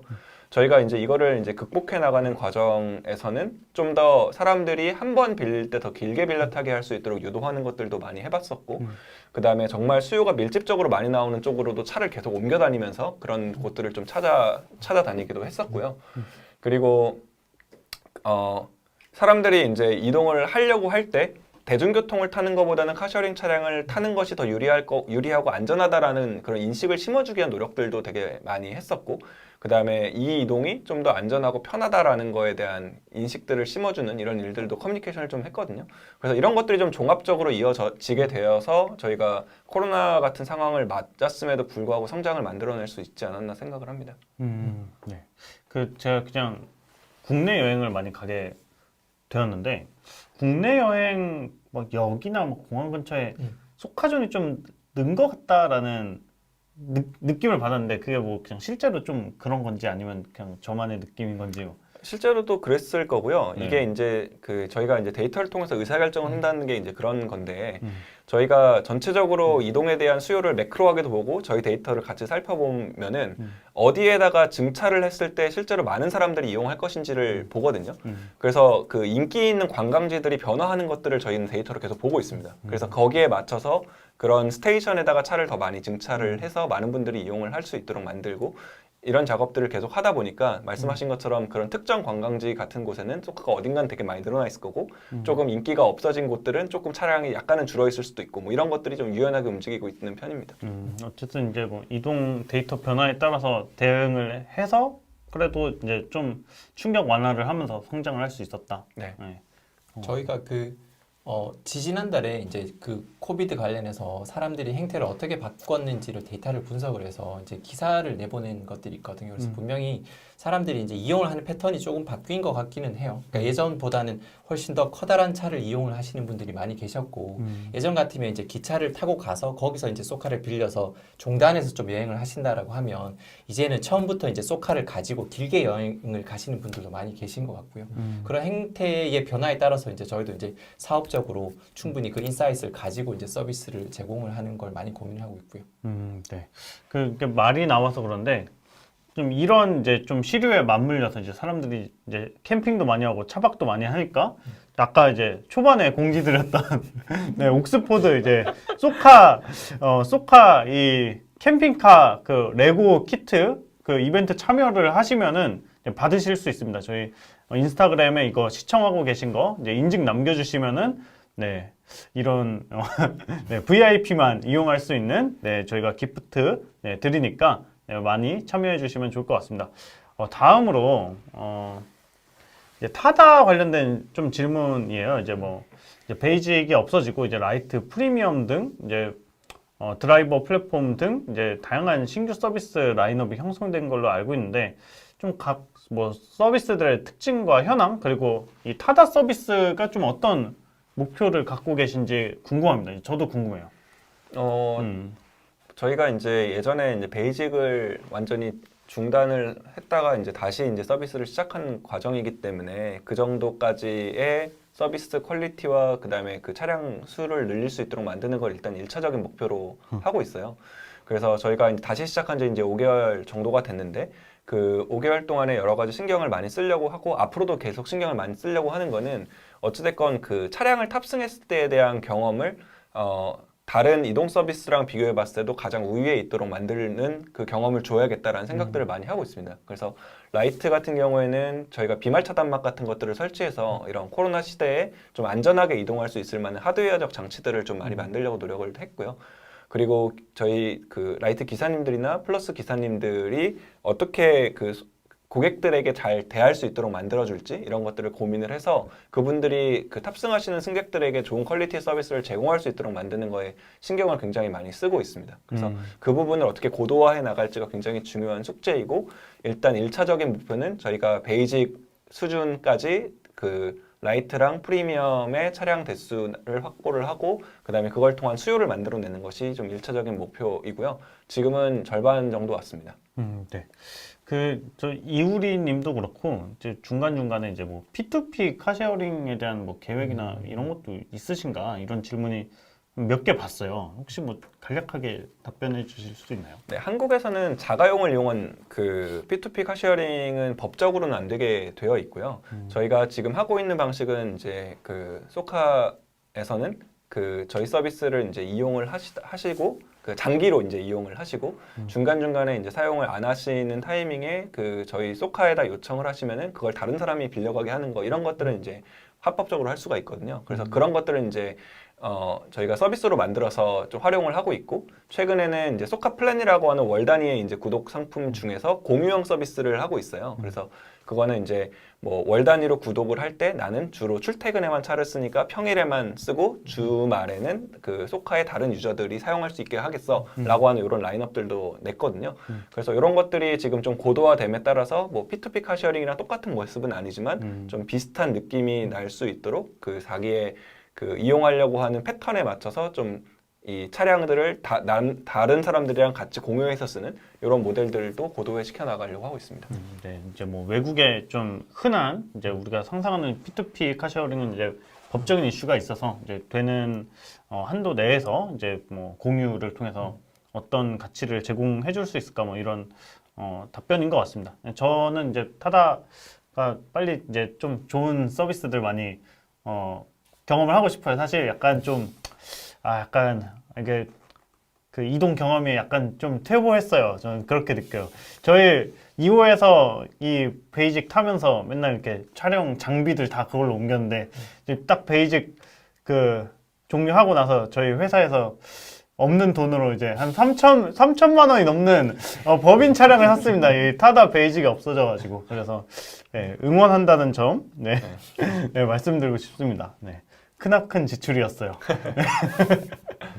네. 좀 동료들과 좀 함께 요새 좀 해결하고 싶은 기술적인 과제 같은 게 있을까요? 이게 정말 큰 챌린지인데 이걸 좀 이제 뛰어난 분들과 함께 해결을 해보고 싶다. 좀 다양한 것들이 있는 것 같긴 한데요. 사실 저희가 뭐 그 예전에 구축해왔던 시스템들이 있어요. 예전에 만들어져 있던 시스템들이 사실 뭐 한 10년 정도 된 거죠. 그래서 예전에 만들어졌던 게 뭐 PHP 기반의 그 시스템들이 있는데 사실 그거를 전반적으로 다 걷어내지 못하고 주요한 서비스들은 다 현재도 PHP 기반으로 만들어져 있거든요. 그런 서비스들을 이제 조금씩 고쳐 나가거나 아니면 다른 걸로 대체해 나가고 있는데 사실 현재로서도 그 레거시 시스템들을 이제 전환하는 거가 사실 제일 큰 챌린지 중에 하나고요. 그런 것들을 이제 좀 계속 고민하면서 만들어 나가고 있는 중이긴 합니다. 레거시 시스템을 이제 전환하는 네. 엄청난 피라미드 공사 피라미드를 같이 쌓고 싶다고 합니다. 네. 그럼 뭐 어떤 동료들, 그러니까 인재상이나 이제 소카가 좀 선호하는 그런 분들이 있을까요? 기본적으로는 사실 그 저희들이 이제 저희가 그 채용을 할 때는 문제 해결을 잘 하실 수 있는 분을 사실 되게 중요하게 보고 있긴 하고요. 왜냐하면 사실 뭐 그냥 개발도 그렇고 그다음에 그러니까 프로젝트 자체도 어쨌든 어떤 문제들을 해결하는 거라고 생각합니다. 그래서 진짜 그런 문제 해결력이 있는 분들을 사실 제일 원하는 거긴 하고요. 그리고는 사실 좀 빠르게 익히실 수 있는 분, 새로운 것들을 빠르게 익히실 수 있는 분이 사실 되게 좋다고 생각하고요. 그래서 그런 분들을 사실 좀 선호하는 편입니다. 빠르게 배우실 수도 있고, 그 다음에 문제 해결력이 좋으신 그런 분들을 좀 선호합니다. 누구나 선호하는 분들. 네, 그렇죠. 우리도 선호한다. 네. 뭐 혹시 그래도 좀 덧붙이고 싶은 게 있을까요? 이제 회사마다 그래도 조금씩 다르잖아요. 네, 저는 기본적으로는 저희 회사에 있는 아까 뭐 여러 가지 소개를 해드렸지만 그 기본적으로 협업을 잘할 수 있는 사람이 되게 중요한 것 같아요. 좀 팀 플레이를 얼마큼 잘할 수 있느냐가 사실 저희는 뭐 개개인의 슈퍼스타보다는 정말 팀으로 잘할 수 있는 사람들이 더 중요하다고 생각을 하기는 하거든요. 그래서 그런 좀 협업을 잘할 수 있고 팀 플레이에 능한 분들이 저희 회사에 많이 있고 그리고 그런 분들을 좀 선호합니다. 협업을 잘하고 문제 해결 능력이 좋으며 빠르게 배우시는 분들. 네. 네, 누구나 원하는. 네. 근데 이제 소카 같은 회사는 훨씬 더 협업이 중요할 것 같아요. 그렇죠. 복잡도가 있다 보니까 이제 기술적으로도 그렇고 이제 사회적인 어떤 그런 관계들이 있잖아요. 이제 사람과 이제 물질적인 것들이 있다 보니까 협업과 커뮤니케이션이 굉장히 더 중요한 회사가 아닐까 싶습니다. 이거 그냥 제가 준비한 질문인데요. 이제 리더십에서 좀 가장 중요한 건 뭐라고 생각을 하세요? 중요한 건 사실 여러 가지가 되게 많이 있는데요. 저는 일단은 그러니까 진짜 CEO라고 하면은 저는 제일 중요하게 생각하는 거는 이제 인테그리티. 그러니까 뭐 어떻게 표현해야 될지 모르겠네 한국말로. 약간 투명함과 도덕성의 어느 사이에 있는 그런 비슷한 단어라고 생각할 수 있는데 그게 사실 되게 중요하거든요. 그게 이제 결국에는 그 사람들이 좀 이 회사를 이끌어 나가는 수장이 좀 충분히 믿고 신뢰할 수 있을 만한 사람인지에 대해서 생각을 할 때 그게 가장 중요한 요소 중에 하나라고 생각을 하고요.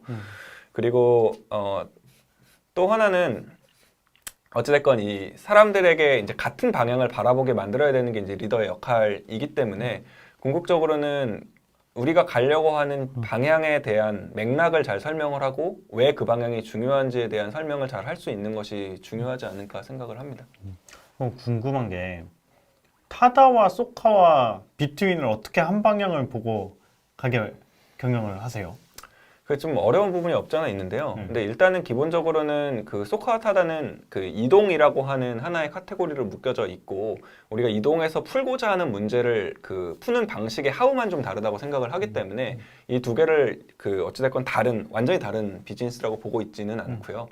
그 비트윈 같은 경우에는 사실 좀 독자적인 방식으로 성장을 하도록 만들고 그쪽 약간 정말 회사에서는 좀 독립적인 세력군처럼 또 움직이는 모습들이 있어요. 약간 정말 사내벤처처럼 움직이는 그런 모습들이 있기 때문에 그거에 맞춰서 좀 더 자율성을 주고 좀 더 위임을 많이 하고 그들이 스스로 뭔가 발전할 수 있을 만한 포인트들을 잡아 나갈 수 있도록 하는데 좀 신경을 많이 쓰고 있습니다. 네. 회사가 커지면서 이제 회사에 제이크 말고도 다양한 리더들이 필요하잖아요. 그리고 또 리더를 만들어내는 것도 또 필요하고 회사 내에서 좀 어떤 식으로 이제 리더를 길러내고 있고 또 이 리더의 덕목으로서 소카의 리더의 덕목으로서 좀 강조하고 있는 게 있다면 어떤 게 있는지 좀 궁금합니다. 이게 지금 저희도 좀 숙제이기도 하고 좀 저희가 앞으로 더 잘해야 되는 부분이기도 한데요. 저희가 좀 1대1로 좀 원온원을 많이 하면서 사람들의 목소리를 좀 많이 듣고 내가 같이 일하고 있는 팀원들이 어떤 사람인지를 알고 이 사람들을 성장시켜 줄 수 있는 방법에 대한 고민들을 하는 것들이 좀 올해 좀 중요하게 생각해야 하는 포인트 중에 하나예요. 그래서 이제 이런 사람들이 어찌됐건 나랑 같이 일하는 사람들을 위로 끌어올릴 수 있을 만한 생각을 갖도록 만드는 거. 저는 그게 아까 전에도 얘기했던 것처럼 같은 지향점을 바라보면서 그 지향점에 맞춰서 맥락을 잘 공유하고 왜 이 일을 해야 되는지에 대한 것들을 잘 설명하는 것이라고 생각을 하거든요. 그래서 그런 것들을 좀 강조하는 방향으로 좀 회사의 문화 같은 것들을 만들어 나가려고 고민을 좀 많이 하고 있고요. 이게 이제 좀 잘 쌓이고 나면은 그 같이 일하시는 분들이 점점 성장을 해서 좋은 리더십 포지션으로 더 발전해 나갈 수 있지 않을까 생각을 합니다. 네. 그럼 약간 오래 같이 일을 하신 것 같은데 네. 네. 제이크는 어떤 리더예요? 언제나 믿을 수 있는 그런 리더라고 생각하고 뭐 사실 인티그리티 이런 것도 말씀해 주셨지만 되게 도덕적으로 또 뭐 만족할 만한 훌륭한 CEO라고 생각하고요. 되게 그리고- 보험 광고 같았어요. 언제나 믿을 수 있는? 그리고 그러니까 사내의 어떤 비전 같은 것들을 잘 설명해주고 그리고 그런 것들을 좀 끊임없이 전파해서 이제 다들 동기부여가 될 수 있도록 노력을 많이 하는 뭐 그런 대표라고 저는 생각합니다. 그 약간 UN과 막 OECD에서 글로벌 리더들을 보셨을 텐데 제이크 같은 사람 찾기 힘들죠. 아 그래요? 이게 이게 좀 매기는 것 같은 거예요. 세상이 잘못 돌아가고 있구나. 이게 세계를 하시는 분들이 리더십 개발을 좀 더 하셔야겠네요. 네. 이야기가 이상하게 흘러갔네요. 네. 조금 이제 개발 조직 관련해서 좀 더 여쭤봐 볼게요. 이제 좀 총 몇 명 정도 규모고 좀 전반적으로 이제 프로세스가 어떻게 되고 있고 지금 이제 채용 규모는 어떻고 뭐 뽑는 직군은 어떻고. 네. 소카랑 뭐 VCNC 합쳐서 한 130명 정도 되고요. 소카 한 107명, 그다음에 VCNC가 한 25명 정도 되고요. 업무 프로세스는 사실 소카 같은 경우에는 저희가 매번 커미티라는 것들을 만들어서 해야 될 일감들을 좀 나래비 같은 것들을 세우고 그 다음에 그 나래비 세운 일감들에 따라서 순서대로 약간 진행되는 형태로 진행이 되고 뭐 업무 프로세스들이 이제 쭉 다 진행되고 난 다음에는 회고 과정 같은 거 거쳐서 피드백 루프를 잘 만들어서 그 다음 해야 될 일들 혹은 그 다음 프로젝트를 수행하면서 해야 될 액션 같은 것들을 잘 이렇게 도출해 나가는 편이고요. 올해 채용 규모는 일단은 많이 뽑는 걸 사실 목표로 하고 있고요. 아직 명수를 정확하게 딱 집어서 몇 명 이렇게 하고 있지는 않은데 포지션 같은 경우에는 사실 좀 주니어 분들도 많이 뽑고 싶긴 한데 당장은 사실 시니어 분들을 사실 많이 채용하고 싶은 게 약간 목표이긴 하고요. 그래서 뭐 좀 잘 비율을 잘 맞춰서 이렇게 뽑으려고 하고 있는 중입니다. 아마도 사실 자동화나 이런 것들이 많이 되어야 돼서 모바일보다는 뭐 백오피스나 아니면 백엔드 개발자분들을 좀 주로 많이 뽑을 것 같긴 하고요. 네. 지금 이렇게 보니까 저 김민규라는 분이 한 6, 7번 댓글을 남겨주셔가지고 좀 그 제가 언급을 하고 들어갈게요. 이제 소카랑 협력을 하고 싶은 스타트업이라면은 어떻게 컨택을 하면 되는지 이거를 거의 한 5분 단위로 한 번씩 올려주고 계세요. 아, 그래요? 저는. 저희 저희 홈페이지 들어와 보면은 그 협업 어느 메일로 보내면은 되는지가 적혀져 있거든요. 그래서 그쪽으로 메일을 보내면은 저희 쪽에서 확인을 해서 아마 답변을 드릴 겁니다. 아, 네. 네. 그 홈페이지 통해서 해주시면 좋을 것 같고 막 혹시 막 너무 간절해서 막 미치는 그런 상황이면은 약간 맥락 같은 거 좀 설명해 주시면은 뭐 어떤 스타트업이고 뭐 어떤 거고 해주시면 저희가 방송 한 15분 정도 남았는데 혹시 뭐 발견을 하면은 시간이 되면 응답을 하도록 하겠습니다. 네. 좀 사용하는 구체적인 기술 스택 좀 들어볼 수 있을까요? 아까 전에 말씀드렸다시피 이전에 만들었던 것들은 대부분 다 PHP로 되어 있고 뭐 거기서도 사실 새로운 피처들이 나갔을 때 PHP로 개발하는 것도 있지만 전반적으로는 저희가 그 스프링 부트 기반의 코틀린으로 이제 개발을 주로 하고 있고요. 뭐 ORM 프레임워크 같은 거는 뭐 JPA도 쓰고 아니면은 코틀린 기반의 익스포즈드 이런 것들도 사용하고 있습니다. 그리고 그 배포 같은 경우에는 도커라는 이제 다들 아시겠지만 도커를 쓰고 그 다음에 도커에 이미지가 만들어지면 그거를 쿠버네티스를 통해서 배포를 하고 있고요. 뭐 CI/CD 다양한 CI/CD 그 툴 같은 것들을 이용해서 아까 말씀드렸던 뭐 테스트 환경 구축한다든지 이런 것들을 주로 하고 있습니다. 네, 좋습니다. 뭐 혹시 뭐 비전공자 개발자분들 좀 많으신지? 네, 사실 저희도 뭐 전공자도 많지만 비전공자 개발자분들도 되게 많거든요. 그리고 비전공자분들 중에서도 사실 되게 뛰어나신 분들도 많은 것 같아요.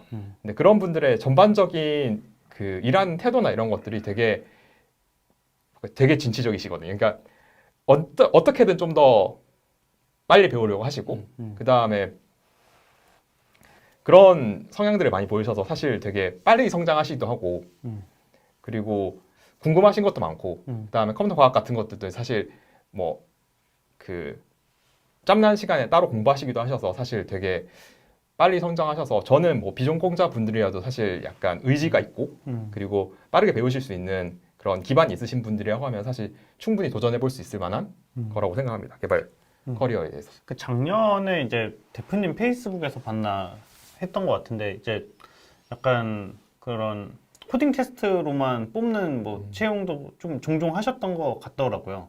좀 그런 기회 뭐 통해 가지고 또 이렇게 뭐 하실 수 있고 그런 창구들이 열려 있는 거죠.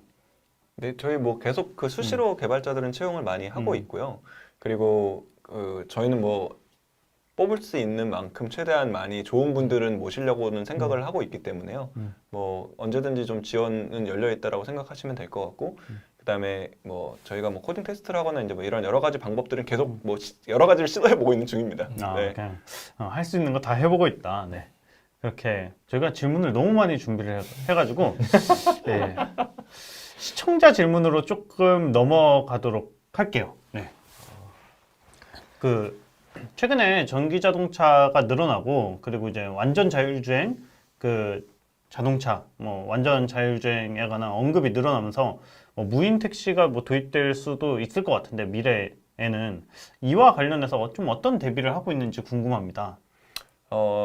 저희가 지금 라이드플럭스라고 하는 자율주행 회사에 그러니까 투자를 해놨어요. 거기가 이제 그 자율주행 기술을 만드는 이제 딥테크 회사인데 거기랑 같이 해서 저희가 제주도에서 실제로 그 자율주행 셔틀을 운영을 하고 있거든요. 그래서 이런 것들을 통해서 저희가 자율주행 서비스를 하는 거에 대한 경험들을 좀 많이 쌓아나가고 있고요.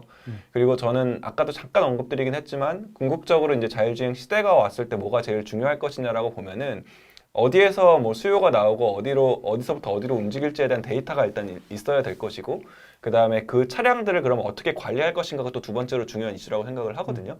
그래서 저희는 그 두 가지를 다 가지고 움직이고 있는 회사이기 때문에 저희는 뭐 데이터적으로 그 다음에 플리스를 운영하는 주체적으로 그 다음에 소비자에게 맞는 이동 경험을 제공하는 회사의 입장으로 다 미래를 준비하고 있다고 생각을 합니다. 그러니까 뭐 대강 예상을 해보면 이제 지금 이제 잘 경험과 데이터를 쌓아놓고 있다가 이제 완전 자율주행 시대가 오면 이제 그 차들로 이렇게 많이 교체를 해가지고 지금의 노하우와 시스템에 얹어가지고 빠르게 좀 적응해서 운영을 할 수 있겠다. 뭐 네, 이렇게. 저희는 지금 뭐 플랫폼의 유저들도 많이 사용을 하시고 그 차량들을 관리하고 운영할 수 있을 만한 인프라도 다 갖춰져 있고 그 다음에 저희가 그 안에서의 이동 경험을 어떻게 설계하는지에 대한 경험치도 많기 때문에 저희는 무인 자동차 시대가 왔을 때는 저희가 가장 앞서 있는 회사가 되지 않을까 생각합니다. 네. 그 혹시 뭐 질문들이 계속 쏟아지고 있는데 저희 그 링크에 그 링크 통해서 남겨주시면 저희가 조금 늦게라도 좀 커버를 해드리니까 일단은 이제 홈페이지 통해서 올려주신 분들 질문들 픽해가지고 진행을 해보도록 하겠습니다. 신입 개발자가 입사하기 위해 준비해야 될 뭐 필수 요소는 어떤 것들이 있을까요? 근데 이런 질문이 스타트업한테 약간은 좀 어려운 질문인 것 같아요. 예를 들어서 뭐 대기업에 취업을 해라 하면 이제 딱 어떤 것들은 공부를 하시면 좋고요. 이런 게 있잖아요. 근데 스타트업 같은 경우는 이런 게 약간 딱히 없는 경우들도 있는 것 같은데 그래도 굳이 좀 준비를 하고 오시면 좋다 하는 게 있다면 어떤 게 있을까요? 뭐 프레임워크나 아니면 이런 것들에 이제 익숙하실 필요까지는 없다고 생각하고요. 뭐 개발을 한다고 하면 한 가지 이상의 언어에 되게 능숙하시거나 뭐 아니면은 그 문제 해결 능력이 뛰어나시거나 혹은 아까 말씀드린 뭐 자료구조 알고리즘 이런 것들을 이제 잘 아시면 뭐 충분히 뭐 다른 것들을 배워 나가실 수 있는 기초 기반이 닦여 있다고 생각하거든요. 기초가 닦여 있으면 그 다음부터는 사실 뭐 금방 배우실 수 있으니까 회사에 오셔서 충분히 습득을 하시고 그다음에 좀 더 커리어를 잘 발전시켜 나가실 수 있을 거라고 생각합니다. 네. 제가 듣기에는 뭐 한 개 이상의 언어를 잘하면 좋다. 그리고 뭐 자료 구조 공부하면 좋다. 이런 거는 약간은 그래도 기본적인 부분인 그렇죠. 것 같은데 문제 해결 능력이 좋은지 안 좋은지 좀 알아보기 위해서 뭐 질문을 던지거나 아니면 과정이 있거나 그런 게 있다면 어떤 게 있을까요? 우린 좀 이런 거 많이 본다. 면접 중에 사실 그런 뭐 그러니까 자료구조 알고리즘이 도구라고 생각하면 그런 도구들을 이용해서 어떤 문제들을 푸실 수 있는지를 사실 많이 물어보거든요. 그래서 그런 뭐 자료구조 알고리즘을 알면 어떤 프로그램 같은 걸 만들 수 있는 거잖아요. 그래서 그런 프로그램을 만드는 것들을 이제 예시로 전달해드리고 그런 문제들을 어떻게 잘 푸시는지 이런 것들을 보통 면접 때 여쭤보고 그런 것들을 통해서 문제 해결 능력이 있으신지를 좀 많이 보는 편입니다. 네. 저기 라이프 율로님이 파이썬하고 이제 R 2개 하고 있는데 난 안 되겠지 이렇게 남겨주셨는데 파이썬 뭐 사실 잘하시면 사실 크게 문제 없죠. 파이썬도 잘하시면 다른 언어들도 쉽게 배우실 수 있으니까 뭐 그게 크게 문제된다고 생각하지는 않습니다. 네. 라이프 율로님 축하드립니다. 네.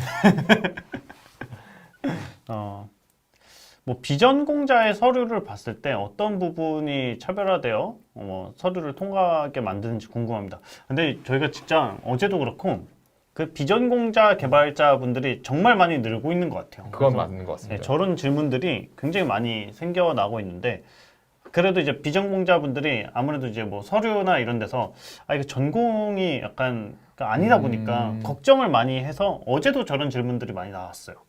저게 뭐라고 딱 말씀드리기 되게 어려운 것 같고요. 사실 이게 쉽지는 않은 것 같아요. 그러니까 차별화되게 만드는 게 되게 어려운 거라고 저도 생각하거든요. 그래서 뭐 인상적이었던 것들을 살펴보면 뭐 GitHub 같은 것들을 잘 뭐 노출하셔서 그런 코드들 중에서 잘 짰던 것들을 잘 보여주신다든지 아니면 오픈 소스 이제 참여하셨던 경험 같은 게 있다든지 이런 게 사실 되게 좋은 포인트긴 한데 사실 그런 것들을 많이 경험해 보셨던 분이라고 하면 사실 되게 좋다고 생각하고요. 그런 분들이라고 하면 사실 전공자든 비전공자든 사실 되게 잡고 싶은 네, 느낌이 그러니까 생각이 드는 분이라고 생각하거든요. 충분하게 실력을 이제 볼 수 있으니까요. 오픈소스 뭐 활동 같은 것들 많이 하셨다면. 그래서 실제적으로 개발을 하고 있는 네. 활동들을 잘 어필을 해주시면 그렇죠. 좋은 거네요. 뭐 블로그가 됐건 뭐가 됐건. 블로그도 뭐 나쁘지 않습니다. 좋습니다. 네. 제가 여기서 하나 보태보면 사실은 네. 그 문과 전공하셨거나 이제 그 IT나 컴퓨터 전공하지 않으셨던 분들 중에 데이터를 굉장히 잘 다루는 또 분야의 분들도 계시거든요. 이제 경제학 하신다거나 혹은 이제 사회학 하시는 분들 중에서도 데이터를 또 딥하게 다뤄 보신 분들도 있고 그분들 같은 경우는 문제를 뾰족하게 본다라기보다는 큰 맥락에서 맥락을 이해하는 식으로 문제를 잘 푸시거든요. 그래서 데이터라는 직군도 문과나 IT가 아니신 분들은 도전해 보기에 충분히 좋은 쪽인 것 같다는 생각은 많이 해요. 네. 그 문과 쪽에서도 뭐 데이터를 딥하게 들여다보는 분야가 분명히 있으니까 네, 어쨌든 이제 본인의 경험과 실력을 드러낼 수 있는 부분들을 잘 써주시면은 네, 문제가 없다 이렇게 보실 수 있을 것 같습니다. 그 이제 다른 질문인데 이것도 개발자분이 남겨주신 것 같아요. 이제 코딩 테스트 통과하고 나서 네. 그 기초만 제대로 알고 있고 그리고 실무 경험, 프로젝트 경험은 전무한 신입은 채용되기 힘드냐? 근데 이게 네. 또 코딩 테스트에 통과하려면 저런 게 또 어느 정도 있어야 되는 거 아닌가요? 없어도 되기는 합니다. 사실 왜냐하면 문제만 잘 풀면 되기도 하거든요. 코딩 테스트는 사실 약간 두 개가 다른 거긴 하거든요. 실무 경험과 프로젝트 경험은. 그러니까 실무 경험, 프로젝트 경험이 협업을 얼마나 잘하느냐, 코딩 테스트는 문제 해결을 얼마나 잘하느냐 약간 포커스가 가 있는 거라고 생각을 하는데요. 저희 공채 같은 경우에는 코딩 테스트를 뭐 하고 그다음에 코딩 테스트를 합격하신 분들 기준으로 이제 면접을 보기 때문에 사실 그런 경우에는 저희가 따로 실무 경험, 프로젝트 경험들을 좀 깊게 보는 편은 아닌데 그냥 지원하실 경우에는 사실 저희가 서류로 무조건 보고 이제 걸러야 되기 때문에 뭐 공채를 준비를 하신다고 하면 좀 도움이 되시지 않을까? 그다음에 그런 분들은 그때는 좀 채용이 되기 좀 유리한 조건이 되실 거라고 생각을 합니다. 그 외에는 조금 어렵긴 할 것 같아요. 저걸 이렇게 어필하지 않으면 저희도 그 서류에서 이렇게 이분이 잘하시는지 못하는지 알기가 어려워서요. 그러니까 사전 질문들 보니까 네. 개발자분들이 관심 많으신 것 같아요. 네. 경력이 2년 정도 되는 개발자도 신입으로 채용이 가능한지 그리고 경력직이 신입으로 지원하는 것에 대해서 부정적으로 생각하는지도 궁금하다. 저건 저게- 사실 전혀 상관이 없고요. 저희는 네. 사실 뭐 같이 일하시는 분들이랑 아까도 네. 얘기했지만 협업을 잘 할 수 있고 충분히 그거에 대한 역량만 갖추고 있으면은 저희는 뭐 신입으로 채용하는 것도 다 가능하고 뭐 경력을 인정해 드리는 것도 가능하고요. 저건 뭐 저희는 다 열려 있다고 생각을 합니다. 중고 신입 좋아하시는 그리고 부정적으로 생각하는 건 전혀 없습니다. 저희는 어찌됐건 뭐 그 과거의 어떤 경험이 뭐 이 사람을 부정적으로 보게 만드는 뭐 어떤 효과가 있냐라고 여쭤보신다면은 저희는 그런 거에 대한 편견 전혀 없이 보고 있습니다. 네.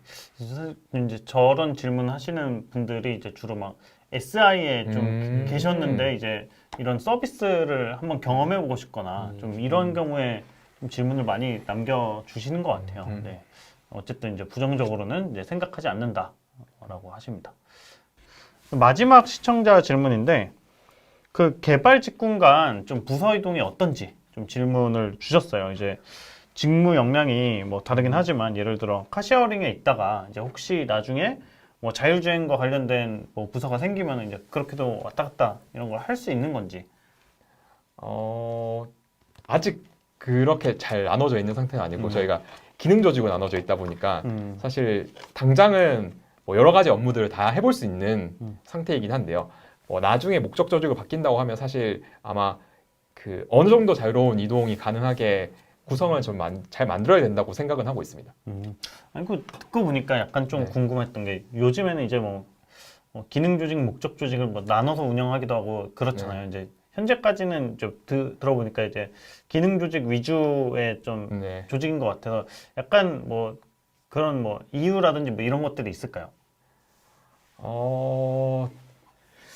사실 그러니까 저희가 지금 약간 어려운 점 중에 하나가 시니어의 비중이 이렇게 약간 얇은 상태이긴 하거든요. 그러다 보니까 이게 그런 목적 조직을 만들기에 약간 그 부적절한 약간 구조이긴 해요. 그래서 리더분들이 좀더 리더분들이 좀 더 필요하시구나. 필요한 상태고 네. 그래서 아까 말씀드렸다시피 시니어 분들을 좀 더 채용하려고 하는 게 사실 좀 목표이긴 하고요. 네, 유엔에서도 막 네. 모셔오고 막. 계속 이제 엄청 열심히 모셔오고 있습니다. 아, 네. 네.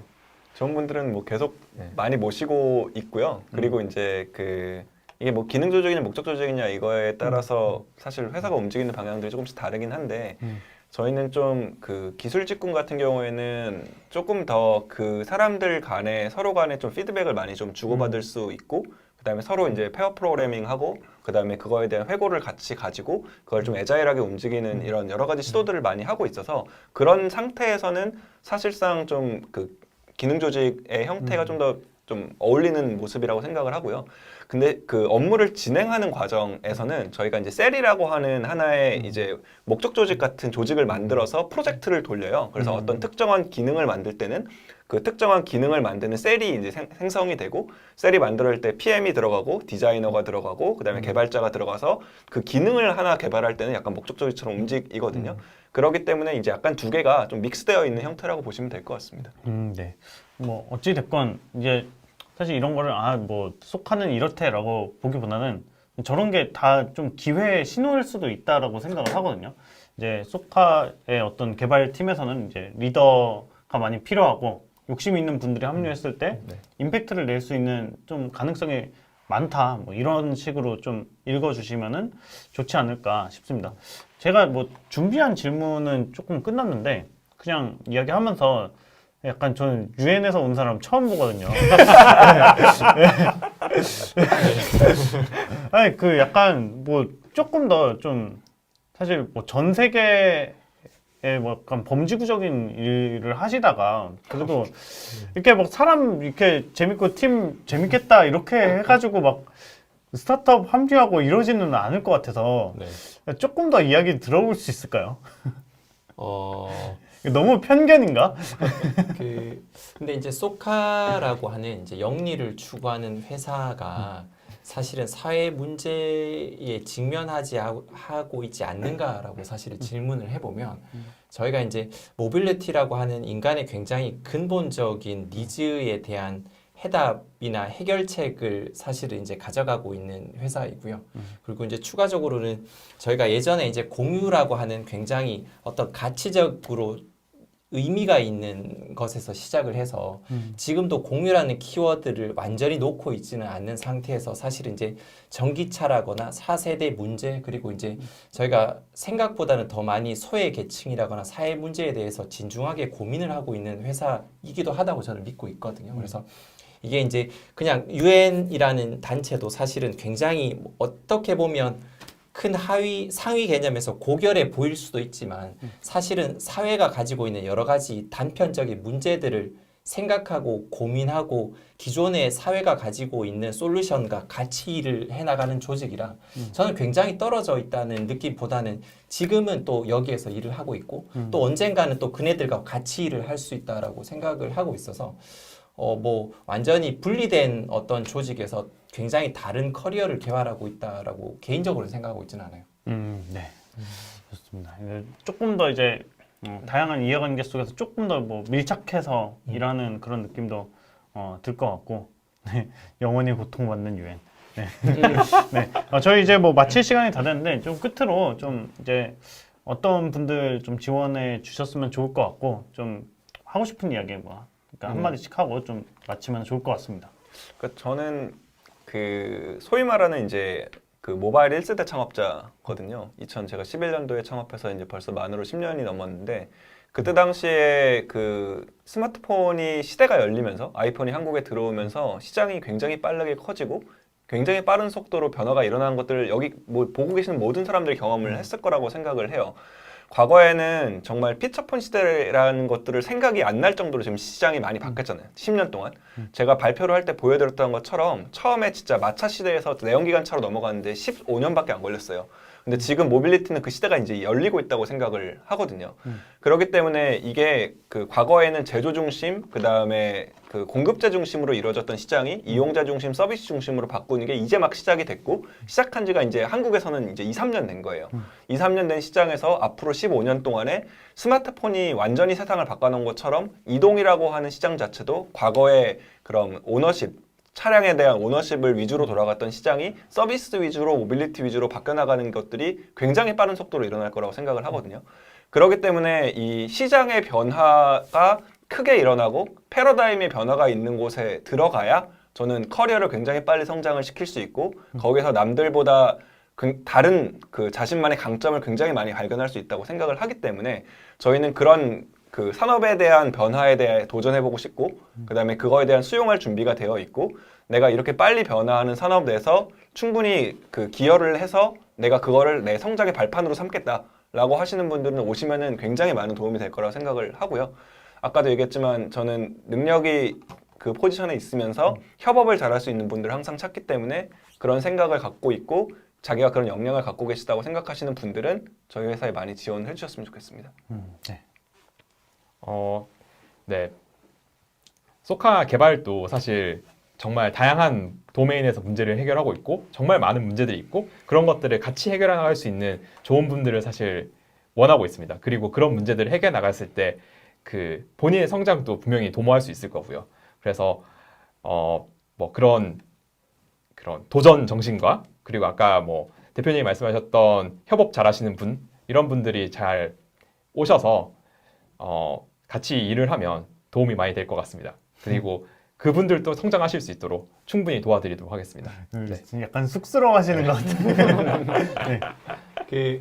저기 이제 마이클 오라는 분이 계속 똑같은 질문을 올리시길래 이제 네. 제가 저 질문 답하면서 끝내보면 네. 사실 이제 데이터 그룹 쪽에 좋으신 분은 사실은 이제 뭐 언제든 모실 준비가 된 것 같고요. 그리고 이제 뭐 시니어만 뽑는다가 아니라 정말 연령 그리고 이제 경력에 따라서 다양하게 뽑고 있고, 사실 이제 소카가 저는 굉장히 중요한 타임이라고 생각하거든요. 이제 저희가 이제 그 소카 2.0 혹은 이제 다음 10년을 준비하는 굉장히 중요한 시기에 정말 다양한 데이터를 깊이 있고, 그리고 이제 다양한 데이터를 섞어가면서 사실은 이제 분석을 할 필요가 있어서 많은 분들이 지원을 하시면 좋겠고, 포지션은 언제나 열려 있습니다.